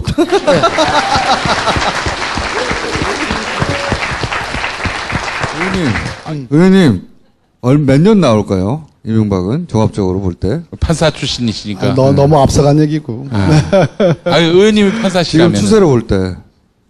그런데 지금 이제 그러면 이렇게 여쭤볼게요. 구속은 피할 수 없다? 아니면 어떻게 할지 모른다? 그거보다 중요한 거는 이 수사가 생물이라는 거잖아요. 예. 근데 여기 계신 분들이나 우리 국민들 적어도 한 60, 70% 되시는 분들이 MB에 대한 철저한 수사와 사법 처리를 원하고 있잖아요. 예. 하고 있는데 아까 제가 말씀드린 다스가 소유가 밝혀져도 그 다음 단계에서 첨수부가 어떻게 수사하느냐에 전 달려 있는 거예요. 그래서 이게 다 끝난 문제가 아니고 다스가 이명박의 소유로 밝혀져도 저 비자금의 관계도 역시 만만치 않은 수사가 아니에요. 또 특활비도 지금 수사를 하고 있는데 자, 오늘 이동영이 들어갔어요. 어떻게 진술할지 모르지만 이동영이도 하면 이상득이에요. 오늘 같이 들어가게 됐는데 26일로 연기했어요. 그런데 오늘 중환자실로 실려갔어요. 예. 이게 수사가 녹록치 않은 겁니다. 그런 측면에서 저는 소환은 피할 수 없고 사법 처리는 피할 수 없을 것이다. 이런 생각은 하지만 당장 내일 모레 소환 또 여러분들이 원하듯이 구속 수사 또 지금 김어준 총수 말씀하신 것처럼 얼마형 이것은 너무 아직은 예단하기 어려운 일이고 우리가 지금까지 노력했던 이 진실을 밝히는 작업들을 훨씬 더 타이트하게 해야 되고 이 수사를 하는 검찰에 대한 어떤 감시의 눈길도 끝까지 유지를 전 해야 된다 이렇게 생각합니다. 말씀을 이렇게 하시는데 올라가면요 몇 년형 나올 거야 이렇게 얘기하십니다. 자, 감사합니다. 네, 고맙습니다. 네.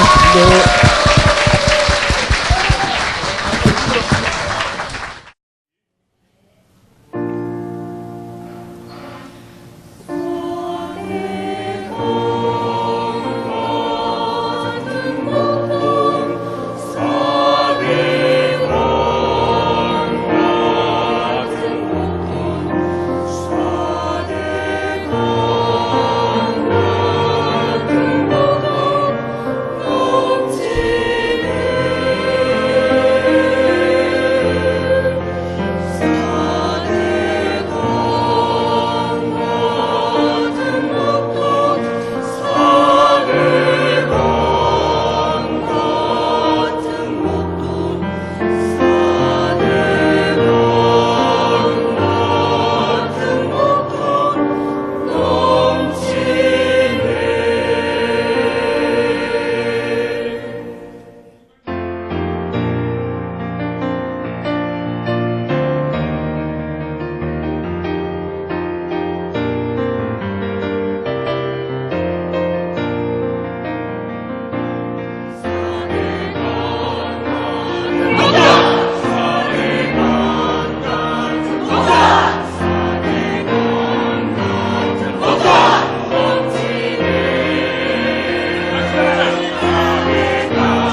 요즘 핫한 서비스인 팟캐스트. 누구나 팟캐스트를 만들고 들을 수 있는 파티를 소개합니다. 그럼 나만의 방송국을 만들어 볼까요? 먼저 파티 앱을 다운받고 방송국 만들기 버튼을 클릭. 이후 개설하기만 누르면 끝. 정말 간단하죠? 이제 멋지게 편집된 방송을 올려볼까요? 각 항목의 정보를 입력한 후 올리기만 누르면 간편하게 완료. 나만의 스튜디오 파티. 지금 만나보세요. 고려 생활건강 술술 풀리고 음주전 한포가 당신을 지켜드립니다. 특허받은 천연 유래 성분 숙취 해소제 술술 풀리고를 딴지마켓에서 만나보세요. 확인해 보셨나요? 무색소, 무알콜, 무계면 활성제의 올리덴탈 체크 가글은 쉽게 나온 입안의 이물질을 눈으로 확인할 수 있습니다. 딴지마켓에서 판매 중입니다. 돈이 잘 안 모이네. 재무 설계가 필요하시군요. 당신의 꿈과 목표에 집중합니다. 고민하지 마세요. 지금 두 바보의 재무 설계를 검색하세요.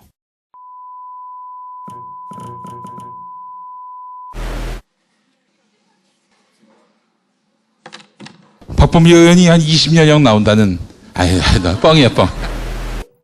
PPL 시간이 돌아왔습니다. 페루의 인삼. 뭡니까? 이미 충분히 아시는군요. 마고마카입니다. 남미 사람들 축구 잘하죠? 마고마카를 마구 먹어서 그렇습니다. 재구매율 85%. 이거면 말도 안 거 아닙니까? 예.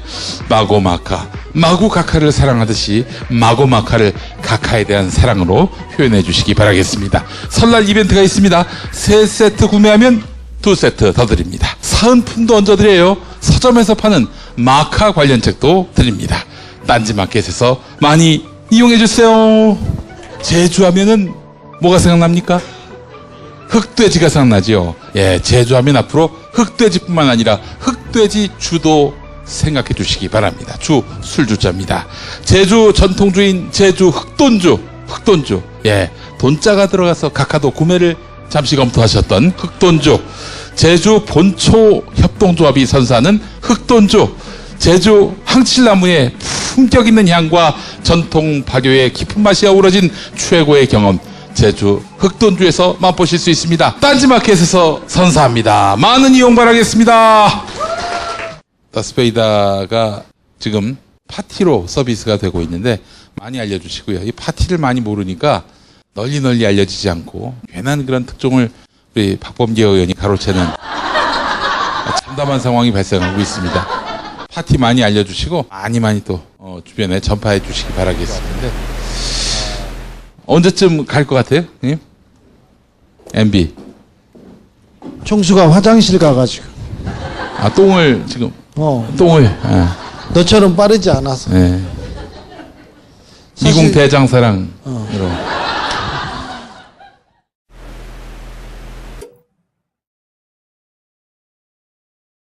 얼떨결에 다스 전문가가 된 이서신문 강영석 기자와 안하곤 총장님 모시겠습니다. 자, 우리가 사실 예언 방송이잖아요. 미리미리 약을 쳐서 미리미리 못하게 하거나 미리미리 예언하거나 미리미리 앞으로 이런 게 나올 거라. 지금 이제 고위부도설은 이미 강영석 기자가 한번 얘기했는데 또 좀 더 구체적인 정황이 나왔어요. 이 고위부도설은 제가 보기에는 한 2가지 목적 정도 때문에 나온 것 같아요. 하나는 플란다스의 개 때문에. 예. 또 하나는 피해자 코스프레 하려고. 니들 때문에 이렇게 됐어. 그런 이유로 이런 시도를 하려다가 들켜서 제대로 못하고 스텝이 꼬이고 있는 와중인데 더욱 스텝이 꼬이라고 다시 한번 새로운 더 진행된 정황을 알려드립니다. 청장님, 근데 하나만 여쭤볼게요. 지금 다스는 사실은 내부는 굉장히 시끄럽고 바깥에서 외환 검찰에 불려가고 계속 뉴스에 나오고는 있으나 현대차의 안정적인 물량 공급 그것 때문에 회사는 잘 굴러가고 있습니다. 부도가 날 가능성이 그렇게 높진 않죠. 근데 왜 인사를 안 하고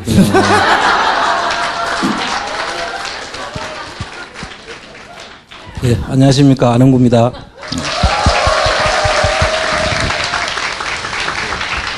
안녕하십니까. 강현성입니다.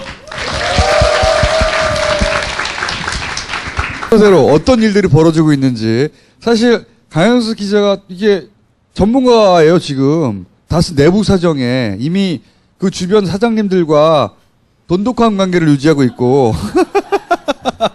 지금 취재에 뛰어든 뭐 MBC, SBS, JTBC 기자들보다 훨씬 더 앞서가서 신라어를 구사하겠는데. 네. 내밀한 사정도 잘 알고 있거든요. 아, 이분은 왜 안 불러주나 몰라, 딴 데서. 자. 그 설명을 좀 드리면은, 그러니까 부도설이 나오게 된 경위가 좀 궁금하실 것 같아서요. 제가 좀 적어왔습니다. 일단 부도설이 나온 게 10일이 수요일, 그러니까 지난 10일, 수요일이거든요. 그때 오전에 다스 내부적으로 좀 회의를 한 모양이에요. 근데 이제 그 회의에 참석을 했던 이제 어떤 분이 그 얘기를 좀 이제 밖으로 좀 퍼뜨리면서 이 부도설이 퍼진 것 같은데, 예, 어떤 얘기가 나왔냐면, 일단 그 회의에서 나온 얘기가 회사가 부도 직전이다. 그리고 이번 달에 어음을 못 막으면은 부도가 날 수 있다. 그래서 관리직 월급은 일단 안 받을 생각을 하고, 또 뭐 경우에 따라서는 명퇴도 할 수 있다. 그리고 지금 현재 회사 상황이 뭐 카드 값이나 이런 게 다 연체가 돼 있기 때문에 이놈들 수쓰네. 수써. 확실히. 네. 근데 진짜 그렇게 어려운 상황이에요? 아이고, 은행권이 뭐 회수한다는 얘기는 거짓말은 아닐 거 아니에요? 은행권이 회수한다는 얘기는, 그러니까 하나은행, 그러니까 외환은행이랑 이제 다스가 주거래 은행인데요. 외환은행에서 뭐 120억 정도 상환 요구했는데, 다스 정도 되는 회사가 120억이 없어서 망할 일은 아마 없겠죠. 예.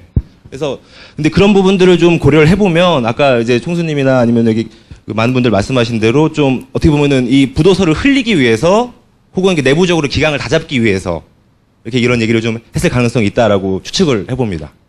그 이야기가 근데 굉장히 구체적으로 돌고 있다는 거죠? 네. 그래서 실제로 보면은 이렇게 내부적으로 회의를 한 다음 날에 노조 앞으로, 다스 지회 앞으로 회사가 경영 위기에 빠져 있으니 앞으로 노조에 대한 지원을 중단하겠다. 라고 직업 공문도 보냈고. 뉴스가 또 나온 게 이제 폭스바겐하고 굉장히 큰 계약을 앞두고 있다. 네네. 거기 신경 많이 썼다고 하다가 폭스바겐이 관여자고 한 게 아니에요. 다스 쪽에서 폭스바겐에 접자고 한 거지. 이게 좀 이해가 안 되는 게, 다스가 만약에 정상적인 기업이라면은, 독일에서 폭스바겐이 먼저 우리랑 계약하자. 그래서 독일에 가서 공장을 짓고, 거기서 폭스바겐에 납품을 하게 되면은, 현대차 말고도 폭스바겐에 납품할 수도 있고, 또 유럽에 공장이 있으면은, 거기 뭐 독일의 벤츠라든가 이런 여러 자동차 회사들이 있거든요. 이렇게 납품할 수 있는 정말 좋은 기회인데, 이거를 본인들이 스스로, 우리 안 한다. 이렇게 이제 해버린 거죠. 오히려 부도 위기면 더 해야 되잖아요. 네. 제가 조금 더 이게 기초 지식을 우리가 좀 가지고 가야 되는데. 기초 지식이 없는 강현수 왜냐하면 죄송합니다, 제가. 예. 우리가 보통 부도라고 이야기하는 경우하고 해야 되는 회사가 파산되는 거하고 부도와 파산은 다른 거거든요. 부도는 일시적으로 부도가 날 수 있어요. 예를 들어서 회사에 갑자기 자금이 부족해서 아까 말씀드린 대로 어음을 끊어줬는데 만기일이 돼가지고 돈을 못 갚았습니다. 그러면 은행에서 부도 처리를 하는 거예요. 그런데 그것도 바로 부도 처리를 하는 것이 아니라 1차 부도, 2차 부도, 뭐 최종 부도 이런 식으로 해가지고 시간을 끌어가면서 그걸 갚을 시간을 주는 겁니다. 일시적으로. 그리고 또 부도를 적자 부도, 흑자 부도라고. 이게 일시적 부도일 경우에는 회사는 잘 돌아가는데 돈이 일시적으로 모자라가지고 만기일이 되어가지고 그럴 수는 있잖아요. 개인도 그럴 수 있잖아요. 똑같아요. 예. 형편은 괜찮은데 그렇게 될 수 있는데 보통 우리가 일반적으로 부도하는 경우는 바로 파산하고 연결시키죠. 파산은 회사가 완전히 회사 문을 닫는 겁니다. 부도는 우선 돈을 만기일에 못 갚았을 때 1차 부도가 날 수 있는 건데 그건 돈 갚으면 회사 멀쩡하게 돌아가는 것이고. 이제 그래도 부도 얘기가 나오면은 회사가 망할 거다 해가지고 서로 돈을 빼다 보면 파산으로 가는 고속도로를 타는. 그렇게 셈이죠. 이제 사람들한테 인식이 돼 있죠. 근데 왜 이 회사가 절대 부도가 안 나는 회사인지를 내가 지금 설명을 잠깐 해드릴게요.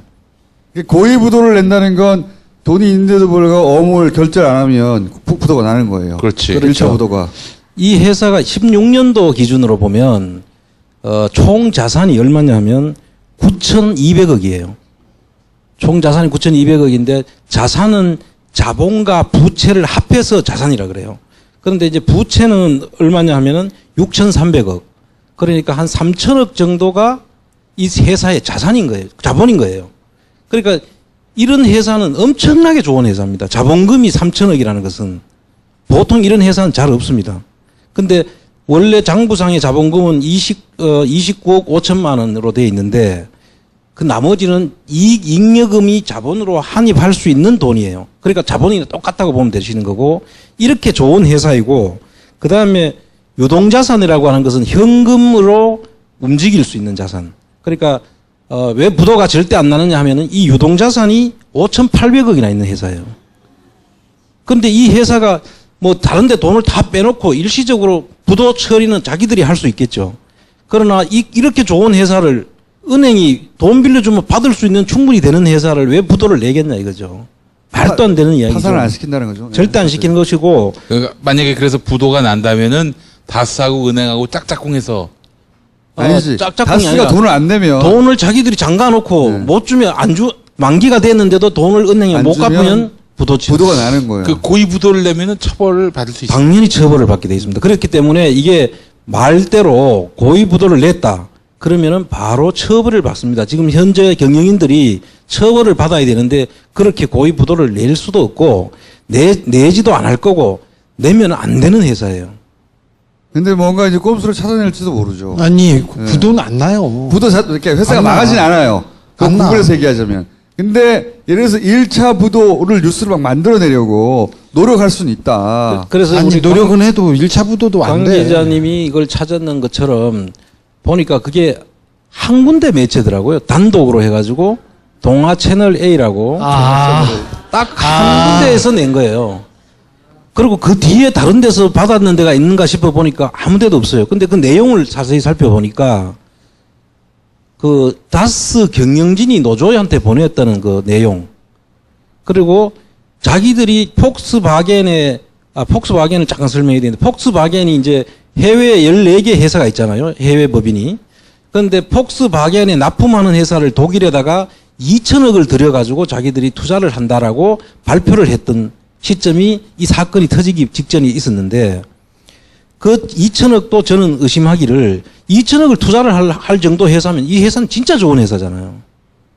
그런데 갑자기 그 투자하려고 했던 2천억을 투자하려고 했던 회사가 갑자기 부도를 낸다? 말이 안 되는 것이고 그 다음에 독일에다가 2천억을 넣는다고 하는 것은 저는 그때 그렇게 의심을 했었습니다. 그때 당시에 해외 법인은 전부 다 지금 이시영 쪽으로 다 지금 가 있고 예. 그 2천억도 이시영한테 주기 위한 것이 아닌가. 네. 그래서 그렇겠죠. 빼돌리려고 하다가 이 사건이 터지니까 못 가게 된 것이지 이게 부도 내려고 그렇게 한 게 아니다. 그런데 이거를 이유로 들어가 하는 것 자체가 어불성설이에요. 예. 자, 그럼 현장을 취재한 조금 더 그 청장님 기초가 설명을 없는 강현수 기자에게 들어오죠. 기초가 없으니까 좀 알아서 좀 들어주시고요. 그 말씀하신 대로 자산이 이제 뭐 1조 가까이 되는 1조 넘는 그런 회사인데 이게 재밌는 게 그 국내의 다스의 자산 총액보다 해외 다스의 자산 총액이 더 많아요. 이게 무슨 말이냐면 이미 그러니까 국내에 있는 돈이 해외로 나간 거예요, 다 이미. 사실은. 이게 어떻게 나가냐면은 우리가 해외에 공장 짓겠다. 우리가 해외에 투자하겠다. 우리가 해외 납품처를 뚫겠다. 이러면 그냥 돈을 나갈 수 있거든요. 자유롭게 나가는데 근데 그 다스가 중국, 뭐 인도, 미국, 체코 이런 현대차의 해외 공장이 있는 모든 곳마다 따라가가지고 다스가 이렇게 공장을 짓습니다. 납품 공장을 지어서 현대차에 납품을 하는데 그런 회사를 과연 그러면은 현대차 입장에서 그 회사를 그냥 이렇게 부도가 날 수 있겠느냐? 부도가 나면은 그러면은 해외에서 납품하던 게 다 끊기잖아요.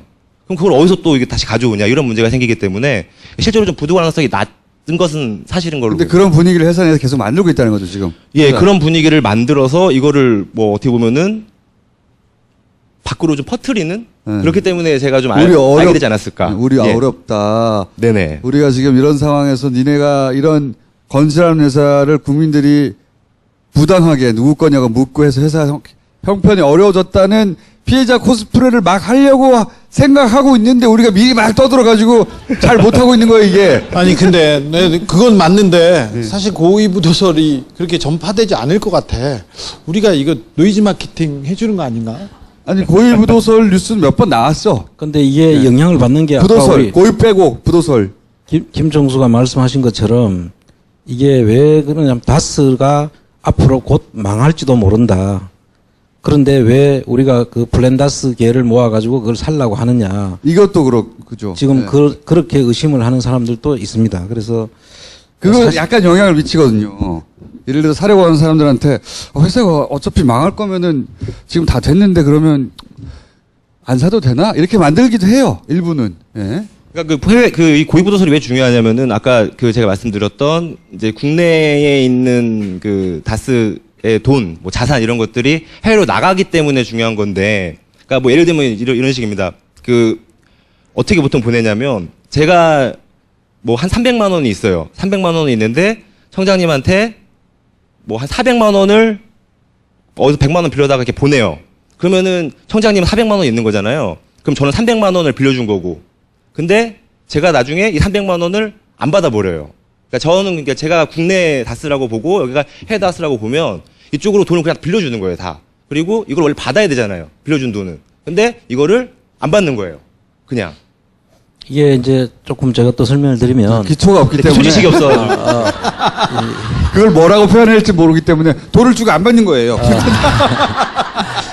이제 이야기 쉽게 얘기하라고. 실제 둘이 좀 협의를 해가지고 가까운 이야기이고 이제 대기업들이 해외 이제 자식들한테 돈을 줄라 그러니까 그냥 줄 수는 없잖아요. 그럼 이제 해외 쪽을 통해서 돈을 주고 싶을 때 해외에다 투자를 한다고 합니다. 그럼 투자하는 거는 뭐 할 수 있잖아요. 그럼 해외 투자를 해놓고 그 투자된 회사가 가서 실질적으로는 사업이 잘 되는데 안 되는 것처럼 장부를 꾸미는 거죠. 계속 결손 났다. 지금 다스의 많은 해외 법인들이 결손을 실제로 내놓고 있습니다. 특히 브라질 법인하고 체코, 터키, 인도까지는 지금 결손을 막 내놓고 있거든요. 이상하죠. 결손이 날 리가 없는데. 결손이 날 수가 없는 회사예요. 날 수가 없는데 나요. 현대자동차가 나가는데 동반 진출하기 때문에 현대자동차가 책임을 지고 데리고 나갑니다. 물량이 충분해요. 그냥 만들어서 보내기만 하면 다 이익이 이익 생겨요. 구조가 나오는 회사인데 결손을 내고 있단 말이죠. 이상해. 그런 경우에는 가서 결손을 날 수가 없는 거를 장부상으로 결손을 내놓고 그러면 회사가 형편없는 가치가 되잖아요. 그러면 그거를 검은 머리 외국인을 시켜가지고 실제로 이시영이가 예를 들면 이건 가정이지만 이시영이가 그 사람을 통해서 산다. 그래 되면은 쉽게 갈 수 있는 거죠. 이시브라이. 그 현대차 일감 관련해서 조금 더 덧붙여 설명드리면 그 근본 없이 설명해봐요. 네, 근본 없이 그냥 한번 기초 지식 없이 얘기를 해보면 당연히 이제 뭐 어떤 제가 만약에 해외 공장을 짓는다고 하면은 해외에서 누가 제 물건을 사줘야지 나가는 거잖아요. 근데 그 사주는 게 현대차인 거는 이제 다 아실 거고 그러면은 다스가 언제부터 해외에 나가기 시작하냐면은 2004년에 나가요. 근데 2004년이 언제냐면 그 이명박 전 대통령이 서울시장 당선되고 나서 이제 결국에는 다스가 해외로 나가게 되는 거거든요.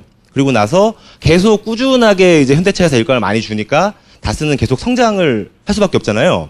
그러면은 다스가 성장하는 걸 도와준 거는 현대차인데 이 현대차가 갑자기 뭐 일감을 끊거나 이러기는 어렵다고 아까 지금 말씀을 드렸었고 그러면은 이 부분에 대해서 이제 제가 뭐 근본 없이 기초 지식 없이 말씀을 드리면 주소가 없었는데 이 부분을 어떻게 보면은 현대차가 다스한테 준 뇌물로도 볼 수 있는 거잖아요.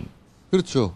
예. 그래서 이 부분에 대해서 좀 여기 예언하는 방송이면 이 부분에 대해서 아마 조사가 이루어지지 않을까라고 감히 예측을 한번 해봅니다. 예언 처음으로 한번 하는 거예요? 지금 그러니까 현대 관련해서 조사가 이루어질 것이다.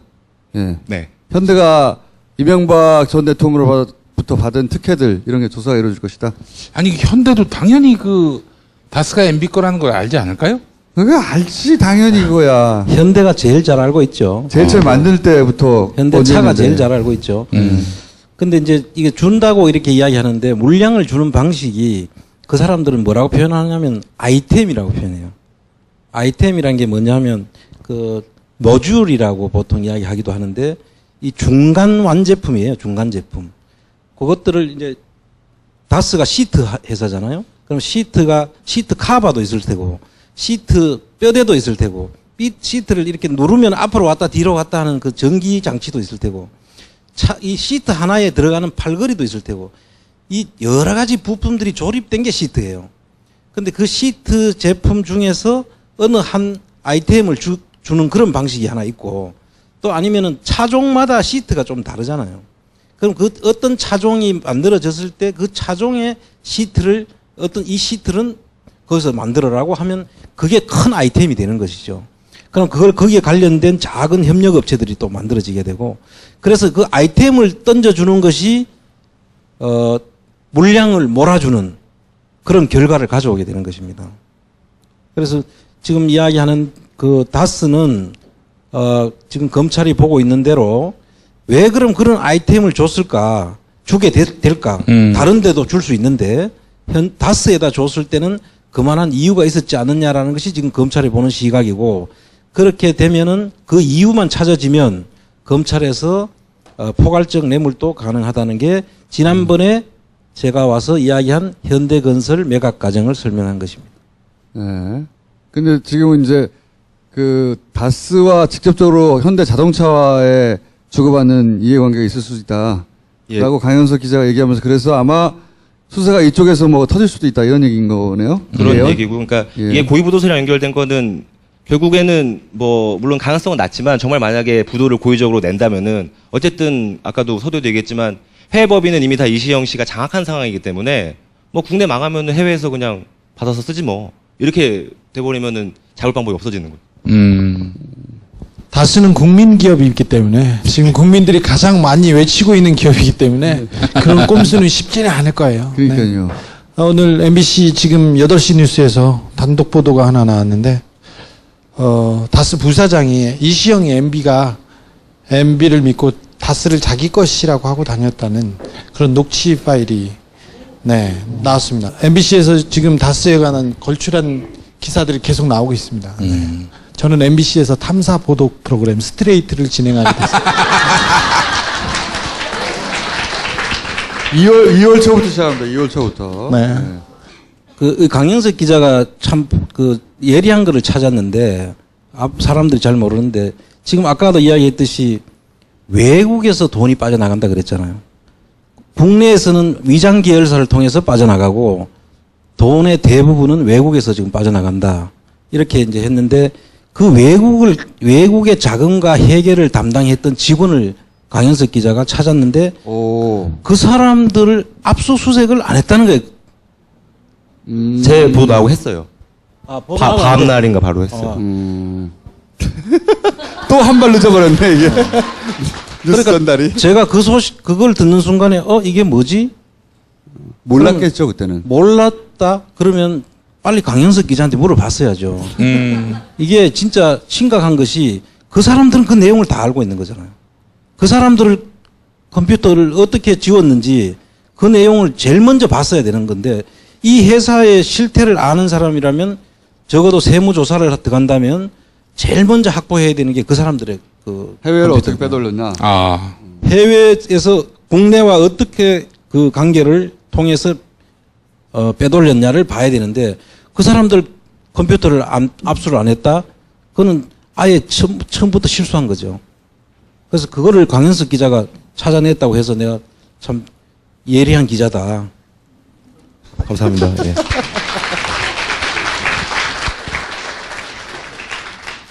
근본이 그렇게 있진 않으나, 예.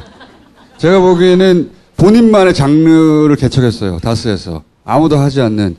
현장에 가서 이제 계열사 사장들이나 이 사람들하고, 이 사람들 소위 승계가 되고 있다고 수사 갈래를 만들어낸 기자예요. 생각해 보시면. 우리는 다스 누구 겁니다 추적했지, 아들한테 어떻게 넘어가고 있나까지 신경 안 썼거든요. 아들한테 어떻게 넘어가고 있냐를 찾아내려고 한 건 아닌데, 하다 보니까 얻어 걸려가지고 거기서 큰 줄기 하나 나왔어요, 진짜. 그거 못 막았으면은 지금 막히고 있는 중이란 말이죠, 점점점. 아들한테 홀랑 넘어가고 껍데기만 수사할 뻔했어요. 아주 우연히 얻었다는 거 아니야, 자다가. 조준희 기자는 저렇게 잘하고 있는데 나는 뭐 하나. 훌륭했습니다. 훌륭했습니다. 감사합니다. 대박이 났어요, 내가 보기엔. 이거 지금 전체적으로 인정을 잘 안 해주고 여론이 조명을 안 하는데 강현석 기자가 큰 굿즈 하나 냈어요. 저기 다스에 관한 가장 완벽한 해설서가 다스베이더인데 다스베이더에서 계속해서 인정을 해주고 있으니 그럼 딴 데서 안 받아주더라고. 수백만 명은 계속 인정하는 겁니다. 일요 신문이라고 무시하는 거야, 씨발? 전통의 일요 신문이야. 약간 무시당해도 싸겠네요. 근데 약간. 네. 거기서 대박 냈어. 회사에서도 인정해주고 있어요 지금? 이제 우리 주진우 퀴즈들이 지금 많이 나올 거예요. 앞으로 지금도 보니까 저하고 지금 그 탐사를 계속하고 있는 기자들이 있는데 전부 주진우 기자를 본받아서 자기들도 한번 해보겠다고 우리 강현석 기자가 이제 대표적이고 앞으로 그런 사람들이 지금 아니 이 사람들은 뽑아들려고 하면서 결국 주진우한테 뭐 얻어가는데 강현석 기자는 새로운 길을 하나 뚫어낸 내가 지금까지 들은 것 중에 거의 유일한 케이스 나머지는 다 우리가 오랫동안 해왔기 때문에 아는 거였거든. 이건 처음이야 처음. SM을 통해서 아들한테 넘어간다. 이거 얻어걸린 건데 이게 근본이 없는 사람이 찾아내가지고 지금 가끔 옆에 나와서 해설해줘야 되긴 하지만 근본이 좀 없어야 돼. 그 근본을 이렇게 그 두 분께 배웠습니다. 근본이 없긴 해야 해. 방송에 꼭 써주세요. 크게 잘못 배워가지고. 네. 자, 그래서 오늘 얘기가 골자는 고위부도서를 흘리려고 노력하고 있다. 네네. 그런 뉴스가 간간히 나오는데 이거 내부 결집용 같은. 혹시라도 어느 날 부도 나오더라도 믿으면 안 되고 부도대 회사도 아니고 실제로 해외 돈을 많이 빼돌려 놨고 그렇죠? 이 설사 다스가 국내에서 어려워지더라도 그럴 리도 없지만 억지로라도 어렵게 만든다 하더라도 멀쩡하게 해가 살아있기 때문에 이 뭐 망할 회사가 아니다 전혀 망할 회사가 아니다. 자 오늘 여기서 마치도록 할까요? 예. 자 감사합니다. 여기서 마치겠습니다.